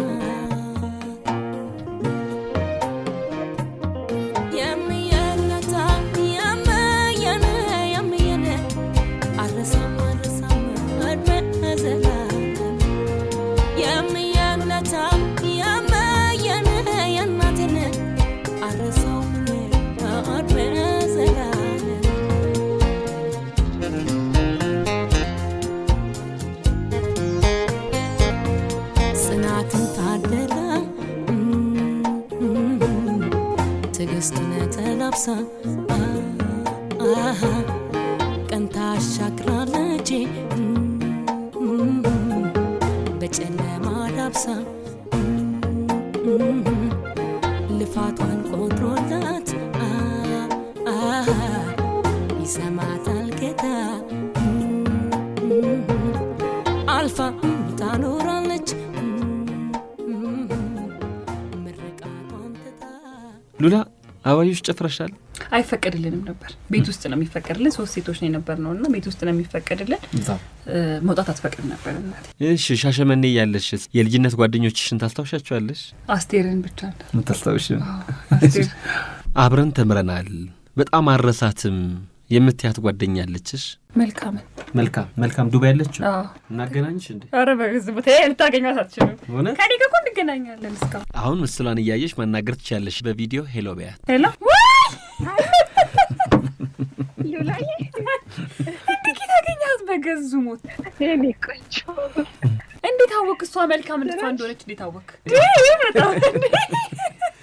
ከመልኪ ጋር እስካሁን እንገናኛለን። ጓደኛሞች ቤተሰብ ነን። አዎ ቤተሰብ የት ነው ጓደኛ ትምህርት የጀመራችሁት? ከግሬስ ጀምሮ። አዎ እና በጣም አጭር ናት መልኪ ባይ ዘ ዌይ ታውቁት መፈልከው ጥቂት አገኛት ግን እንዴት እሷ መልካም እሷ እንደሆነች እንዴት አወቅ? ትክክለኛ ጋዜጠኛ ነው እግዚአብሔር። እኔ አሁን ለራሴ ተስራ ነው ክብኝ ራሴ እንደዚህ መስራት ያለብኝ ስራዬን ያረጋግጥ በሆነ አድማጮቻችን በቀረጻው ላይ ትንሽ የድምጽ ችግር ገጥሞናል። ምናልባት የማይሰሙ ቦታዎች ይኖራሉ። ለዚህ አብዝቼ ይቅርታ መጠየቅ እፈልጋለሁ። አሁን የዛሬ ያኔዎቹን መምህራኖቿን አመስጋኝ ሉላ ገዙ ሃይ ስኩል ጀምሮ ወይም የሁለተኛ ደረጃ ትምህርት ቤት ትምህርቷን ስትከታተል ጓደኛዋ አሁን ድረስ ጓደኛዋ ናት። አቡዳቢ ነው የምትኖረው። ስለ ትምህርት ቤት እንድናወራ ደውዬላት አገናኝቻቸው ነው። እንቀጥል። መልካም በጋራ ስለምታስታውሳቸው አስተማሪዎች እስቲ እናውራ። እነማንን ታስታውሻለሽ? እኔ ትንሽ ማስታወስ እነማንን አስታውሳለሁ? ሉላዬ አንቺ አስታውሺ። ሙሌን ኢኮኖሚክስ አስተማሪያችን እናስታውሳለን። በተለይ ኢኮኖሚክስን በጣም አስታውሳለሁ። የክፍል ጓደኞችሽን እነማን ታስታውሻለሽ? የክፍል ጓደኛችንን ብርሃንን አስታውሳለሁ። ከግሬስ ደግሞ እነ ኤልያስ አይደል ሉላዬ? ኤልያስ የነገው ሰው ነው። ይኸውልሽ ይሄ ነው እኮ ያንቺ የነገው ሰው ታዲያ የነገው ሰው እኮ ነው ማስታወሻ ያልኩት። የግሬስን ከግሬስ ቤትን ታስታውሻለሽ? ቤት ሽፈራ የጥበብ ወርቅዬ የሚስቱ እህት እሷን። ሌላ ማን አስታውሳለሁኝ? ሮማን ተስፋ ማርያም ማለት የታምቢን ያገባቸው አሁን እያወራኋት ነበር ቅድም። ፋይል በጣም እንትን እያልሽ ነው። ሮማን ሌላ ማን አለ? ኤልሲ ታስታውሻለሽ? ዝምተኛ የመልካም ስልክ ተቋረጠ። ምናልባት ተመልሰን ካገኘናት እናስገባታለን። የመጨረሻው ደወለሽ ምን ነው እየገረመኝ እኮ ነው። እኔ አንተን ነው ያደነኩት እውነት ለመናገር። መልኪ እንኳን እንዳልኩ ነው አሁን ቤተሰብ ነን የምንገናኝ ሰዎች ነንና ግን ገረመኝ በቃ ነገሮች ሉላኔን እያስገረምሽኝ። እኔ ራሴ እየተገረምኩብህ ነው። እኔ ስራዬን እየሰራሁኝ እኮ ስራዬን እኔ እንደዚህ መስራት። ይቅርታ ሉላ መልካም ደወለች። ሀሎ ቀጥታ ደወልኩላችሁ። ችግር የለም። እሺ ለሌላዬም ችግር አለ። እኛ የሚገርም ነገር እኔና መልካም በቁመት በጣም እንለያይ ነበርና ጥፋት ስንሰራ ሰው ቶሎ ኢዝሊ ያው ሉላ ያው ስለ ቁመት አታውሪ ረባሾችም ነበርና መልክዬ ረባሾች ነበራችሁ አይደል? ረባሾች መንገድ ላይ ምናምን ረባሾች ትምህርት ቤት ውስጥ ረባሾች ውጪ ላይ ረባሾች ነበር። መጨረሻ ላይ በጣም እንስቃለን እና በጣም ነው በጣም እንጃጃላለን። ከዛ ደግሞ ቤተሰብ የሆነ ሰዓት ላይ እንድንለያይ ፈልጎ ነበር። እኛ እንዴም ብለን ነው ዛሬ ደረስነው እንጂ ከማስቸገር ማዕቀብ ተጥሎብን ነበር። ሰፈራችሁ አንድ አካባቢ ነበር? አንድ አካባቢ ነን። ዲስታንስ ነበረ ከኛ ቤትና በእነሱ ቤት ማለት የእግር መንገድ ነው። ትንሽ ነበር በጣም እና ጠዋት ቶሎ ለምንገናኘው። ከዛ እኔና መልኪ ላይ ገት የሚያደርገኝ የነበረው ምሳቃችንን ይዘን ሄድን። ምሳቃችንን ጨርሰናል። ምሳቃችንን ጨርስና አንድ ጓደኛችን በጣም ትናደድብናል። አብረን ሼር አድርገን ስለምንበላ እሷ ብቻ ይሆናል። ያ አንቺን የሚወድሽ ልጅ ማን ነበር ስሙ? ቅድም ብሎ ላይ የነገረችኝ ሩላዬ ተፈጠረሽ አስላክ ጭራሽ ሬዲዮ ላይ ትምህርት ቤት የምትወጪው አለ ምን የሚወድሽ ነው ያለው። የሚወድሽ ማን ነበር? እሺ አላስታውስም። እሷም ታስታውስ ከሆነ ትናገር።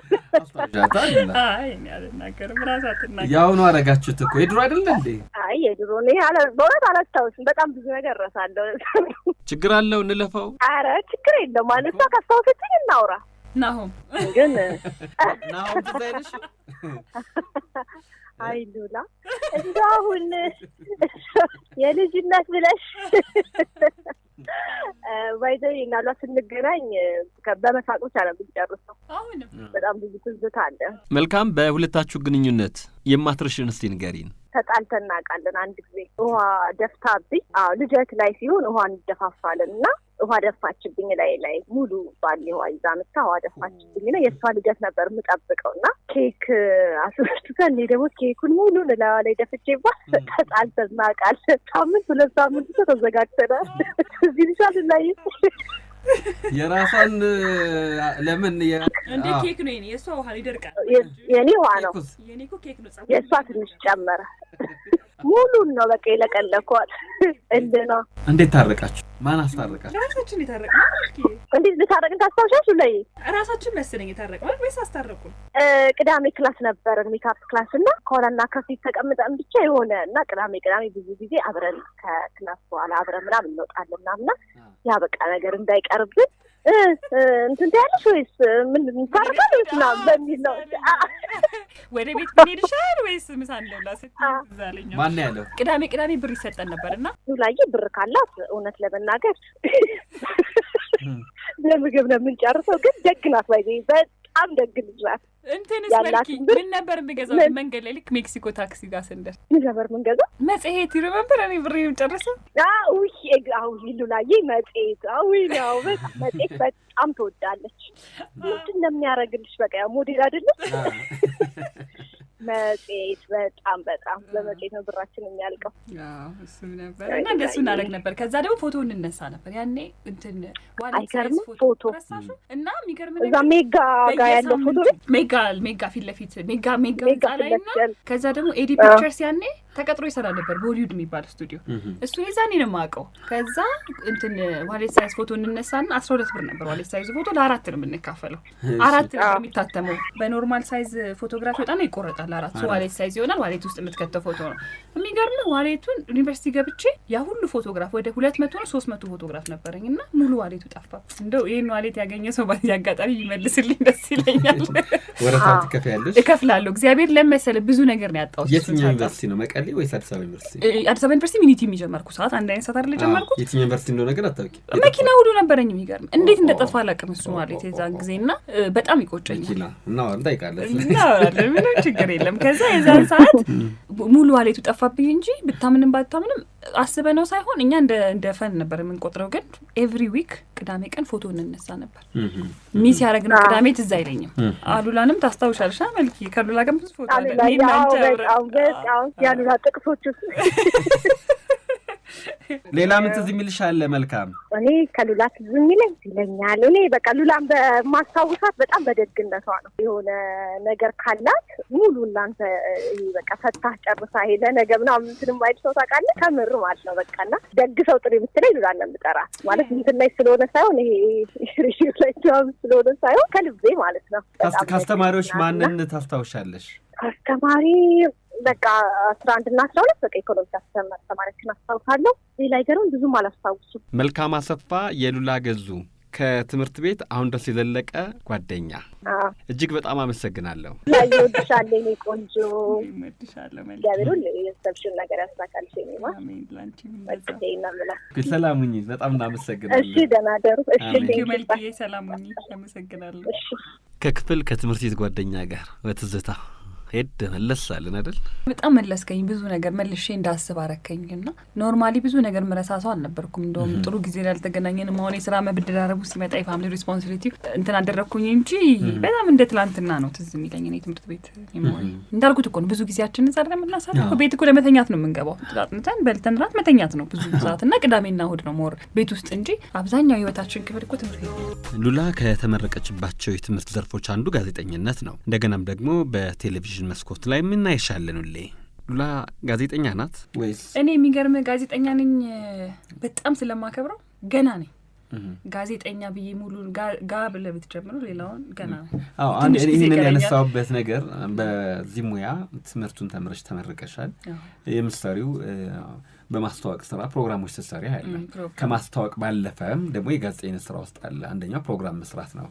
ለዛም ነው በልምድ ደግሞ እኛ ሀገር እንደምታየው አንዳንድ ጊዜ ምንም ነገር ሪሌትድ የሆነ ነገር ሳይኖር ደግሞ የሚያስተዋውቃሉና ለዛ ነው ሉላን ጋዜጠኛ ሞዴል ጋዜጠኝነቱን ተማርኩት እንጂ በመፈልገው ልክ አልሰራውበት። ስለዚህ ጋዜጠኛ ነሽ በልኩ አልሰራሁም ገና እየጀመርኩኝ ነው ስለምፈራው ግን ስለዚህ ስትጠሪ አንቺ ጋዜጠኛ ማስታወቂያ ባለሙያ ጋዜጠኝነት እየተንደረደረች በእናትህ ግን አልደፍረው ለምን ነው የእውነቴን ነው ይሄን ስላችሁ የእውነቴን ነው I'm not pretending የእውነት ገና ነው ለምን እኔ በጣም በሙያው ማከብራቸው ሰዎች እያሉ ከነሱ እኩል ፊት ለፊት ላይ ጋዜጠኛ ብዬ ማስቀደም እኔን አልችልም ምን እንበልሽ ፕሮግራም አቅራቢ ናት ግን ወደፊቱ ያ የምትፈልገውን ጋዜጠኝነት ስታገኝ በልኩ ይዛኔ እነግርሃለሁ እውነት ነግርህና አሁን ጋዜጠኛ በሉኝ እላቸዋለሁ በእውነት እና ሰው ባይለኝ ደስ ይለኝ ምንድነው ወደፊት የምታስቢው ኦፍ ኮርስ ጠንከር ያሉ ነገሮችን መስራት ፈልጋለሁ ለምሳሌ ማላሽ ነገር እኔ ባይዘ ፖለቲካ ውስጥ አክቲቭሊ ኢንቮልቭ መሆን ፈልግ ነበር ወደዋለሁ እንደዚህ ጥሩ የምትወደው ነገር የለም እሆናለሁ ሳይሆን ፖለቲሻን መሆን አይደለም ፍላጎቴ ግን ወደዛ ውስጥ በደንብ ገብቼ ብዙ ነገር ባቅ ደስ ይለኛል እንደሱ ማለት ማልደፍረው ለዛ ነው ጋዜጠኝነት እኮ ትልቅ ነው እንዴ ጋዜጠኝነት እኮ ብዙ ነው እውነት ለኔ ደፍሬ ሉላን ጋዜጠኛ ለማለት አለ በከዙ ነው ተራራስበው በጣም ስለማከብረው የሚገርም ትምህርት ቤት ሆነ እዚህ ፒያሳ አቡነ ጴጥሮስ ግቢ ትዝ የሚለኝ ገብተን ዜና እንሰራ ነበር ወንበሩ ላይ ስቀመጥ ሙቀት ይለቅብኝ ነበር ወይ ደስ ይለኝ እና ቴሌፕሮምፕተሩ ሲበራና ልክ ሲጀመር ማንበብ በጣም ስለማከብረው እፈራለሁ አቃለሁ የሚተላለፍ እኮ አይደለም እየተማርንበት ነው ግን በቃ በጣም አከብረው ነበር የሆነ ነገርን ስታከብረው አስደፍረው አይደል በደንብ ቦታው ጋር ግጥም ሲል ነው ለኔ ገና ነው እና የኛ ፕሮግራሞችን በብዛት መዝናኛ ላይ ያተኮሩ ስለሆኑ ያ ልቤ ውስጥ ያለው ነገር በደንብ አልወጣልኝ ከዛ ደግሞ ሁሉ ነገር እየተለማመድክ አይደለም እንዴት ሂደት ነው ስለዚህ እኔ ሂደቱን ጀምሬዋለሁ ለምወደው ነገር ለማከብረው ነገር ሂደቱን ጀምሬዋለሁ እንጂ በሙሉ አፌ ጋዜጠኛ ሉላ ገዙ ለማለት ይከብደኛል ከትልቅ አክብሮትና ፍቅር ጋር ሆነስትሊ ስፒኪንግ ሉላ መቀሌ ያቋረጥሽውን የሳይኮሎጂ ትምህርት የመቀጠል ፍላጎት አለሽ እዚህ እንደው በዚህ አጋጣሚ ይጥሪኝ ይሰሙ አዲስ አበባ ዩኒቨርሲቲ ከሻላችሁ በዲግሪ ሁሉ ተመልሼ ብማረው በጣም ፈልገው ትምህርት ነው እሱ ሳይኮሎጂ በጣም ነው የምወደው እና የሆነ ሰዓት ላይ ምንድነው ሊትል ኖሌጅ ኢዝ ዴንጀረስ የሚባል ነገር አለና እናቴ እንደው ብታነሳው ደስ ይለኝ ነበር ልክ የመጀመሪያ ሴሚስተር ሳይኮሎጂ ተመሪ እንደመጣ ሰውን ሁሉ ማነብ መስሎኝ ቤት ውስጥ ቁጭ ብዬ ይሄኛው ልጅ በጀንባ አላሳደግሽ ማለት ጀምሬ ነበርና እሱን አባባል ፕራክቲካሊ ያየሁት ራሴ ላይ ነው እናቴ ገና ይሄ ኮሌጅ ዲግሪ ስትመረቂ አንቺ በቃ እኛ እንቀመጥም ቤት ውስጥ አለች እንደዚህ ናችሁ ልትይ ነው ገና ሳትጨርሹ ብላ ያው ከመጀመሪያ ከሰው ልጅ እድገት እስከ ዲቨሎፕመንት ድረስ ነው የተማርነው እና የመጀመሪያ አረሰው በጣም ስለምወደው እሱንም ትምህርት ገን ከዛ ቁጭ ብዬ እናቴን ይሄን ልጅ በደንብ ቶይሌት መድፖፖ ትሬኒንግ ምናምን ታቆቆ ነው ፓብሎ ይሄ ሳይኮሎጂ ላይ ያሉ ነገሮችን እያየው ይሄን ልጅ በደንብ አላሳደግሹም ይሄ ስንት ኮርስ ወስደሽ ነው 6 ኮርስ ሴሚስተር ላይ ታዲያ ለዛውም ቤዚክ ነገሮች ናቸው ከሰከንድ ሴሚስተር ስመጣ በቃ እንትን ካውንስሊንግ ልስጥ አልኩ ጋይዳንስ ካውንስሊንግ ኮርሱን ወሰድኩ ምናምንና ከዛ በቃ አልኩኝ እኔ ከኔ በላይ የሚያውቁ ሁሉ ያለ ሳይኮሎጂ ሳይካትሪስቶቹ ራሱ እንደኔ የሚያውቁ አይመስለኝም እና ይሄን አባባል በትክክል ፕራክቲካሊ እኔ ላይፌ ላይ ስላየሁት ያስቀኛል ግን ፍቅሩ ስላለኝ ብማረው ደስ ይለኛል እኔ ዝም ብዬ እንደውም አንዳንድ ጊዜ ይችልሽ እስቲ ተንቢልኝ ዛሬ ቀኔ ምን ይመስላል ሁሉ መባል ጀምሬ ነበረ ኖርማሊ ይሄ አይቼክ እንዳልኩ እንደዚህ ይሄንን ሰው እንደዚህ ኬርፉሊ ብታዩ ይሄንን ነገር ግን መለስ ብልታችሁ ብታጤኑት ኦብዘርቭ የማድረግ ነገር ጥሩ ይመስለኛል እና ለዛ ነው አሁን እኔ ምን አይነት ሰው መስልሻለኝ እስቲ ግርማ በጣም ስራህን ትወደዋለህ በፍቅር አይ ቲንክ ዩ ዊል ዱ ኤኒቲንግ ስራህን ኪፕ ለማድረግ ፍቅሩ አለ ከዛ ውጪ ኮሚትድ ምን አለ ስራ ካየሁት ነው ይሄ እንደ ሰው ላመንክበት ነገር ወደ ኋላ አትልም ጠይቀህ ነው ብትባል የምትተውሰው አይደለም ተሳሳትኩኝ ይሄ እንግዲህ ከነበረን ኮሚኒኬሽን ኦብዘርቭ ያደረኩት ነው ሶ ፓሽን ግን በደንብ ይታያል ከዛ የምትናወራው ነገር በደንብ ጠንቀቀህ ታውቀዋለህ ማለት የምትፈልገውን ነገር አስበህና ወስነህ ነው የምትለው በቃ አመሰግናለሁ እንዲያው በፍቅር ጉዳይ ላይ ምን አይነት መስላለሁ ኢጎ ይዛል እሱ ላይ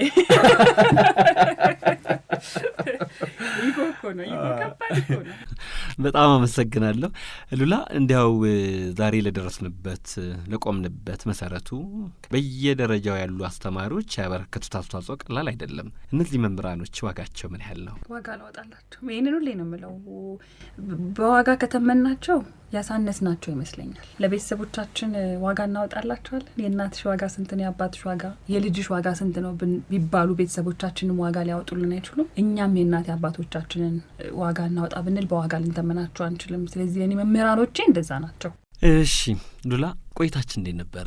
እኔ መልሰህ እንደውም የምታሰቅሰኝ ነበር ወደ ኋላ መልሰህ። አሁን እንዴት ነው የምተኛው? ቁጭ ብዬ አሁን በህልሜ ሁሉ ይሄን ነው የማስበው ዛሬ። እንደዚህ ነበር እንዴ? ለካ ስታወራኝ የመጣህበትን መንገድ ምታውቅ አይገርም? ምን አሁን ስታወራኝ ነው እንዴ? ለካ እዚህ እንደዚህ ማለት ያለው እንዴ እንደዚህ ምን እንድል ያደረከኝና ጥሩ ቆይታ ነበር ይመጣ። በዚህ አጋጣሚ ለስራ ያለህን ፍቅር አክብሮትና የሄድክበት ርቀት በጣም ሳላደንቀው ማለፍ አልፈልግም። እውነት የሰው ልጅ ለስራ በዚህ ልክ ሲሰጥ በጣም ደስ ይላል እና በጣም አክባሪም ጭምር ነኝ ግርማ። በጣም ነው የማመሰግነው። እኔም ከተጣበበ ጊዜ ግን ለዚህ ፕሮግራም እባክሽ ስለሽሽ ስላልሽ ለነበረን ቆይታም ጭምር የቴሌቪዥን ፕሮግራም አስተዋቂ የማስተዋቂያ ባለሙያ በጣም አመሰግናለሁ። አንቺ ዘፈን ጋብዘሽን ነው እንግዲህ ከስቱዲዮ ያንቺን ግብዣ እየሰማን የምንወጣው። አመሰግናለሁ። ስለዚህ ማረሳው ዘፈን የሚገርም 12ኛ ክፍል ስንጨርስ የመጨረሻ ሙዚቃችን የህይወቴ ጥላሁን ገሰሰ ተነስተሽ ትደንሻለሽ እስከ ድረስ ከቶና እንለያይ። ስለዚህ እሱ ሙዚቃ ጋብዘን መሰና በቴሌቪዥን መስኮት እንግዲህ ስደንሽ አይቻለሁ። ትንሽ ዳንስ ታሳይኛለሽ? እኔ በዳንስ እንደውም ቆንጆ ነገር አነሳልኝ። አንድ ትራፊክ አስቆመኝና ሁሌ የሚስቀው ከዛ እኔ ዳንስ ሰው ምናምን አይደለሁኝም ያስታውቃል ይመስለኛል። አንዳንድ ጊዜ እኮ አንዳንድ ነገሮችን ካሜራ አይደብቅልህም ያሳያል። የዳንስ ሰው አይደለሁኝም። ሙዚቃ በጣም ወዳለሁ ግን ዳንስ የለውበትም እግዚአብሔር ይመስገን። ስቴፕም አልችልም። ምን የሚሰማኝ ሙዚቃ በቃ የለውበትም ዳንስ ላይ በሚለው ያዘውና አንድ ትራፊክ አስቆመኝና እንዴት ነሽ ደህና ነሽ ወይ በጣም ፕሮግራሞቻችሁ ነው ያለው ምናምን አለኝ። ቴንክ ዩ ምናምን አልኩት። እኔ ግን አለ በቃ ዳንሱ ልክ ሙዚቃ የሚመጣበት ሰዓት ላይ እቺ ልጅ እንጀራ ሆኖባት ነው እንጂ አትደንስ ምን ያስቀኛል። ስለዚህ እኔ ዳንስ ስንት ከሌላ ያኔ መምራቸውን ከሚያመሰግኑ እንግዳ ጋር ጠብቃችኋለሁ። የፕሮግራሙ አዘጋጅና አቅራቢ ግርማ ፍሳሐ ነኝ። ይህ የያኔዎቹ ፕሮግራማችን ነበረ።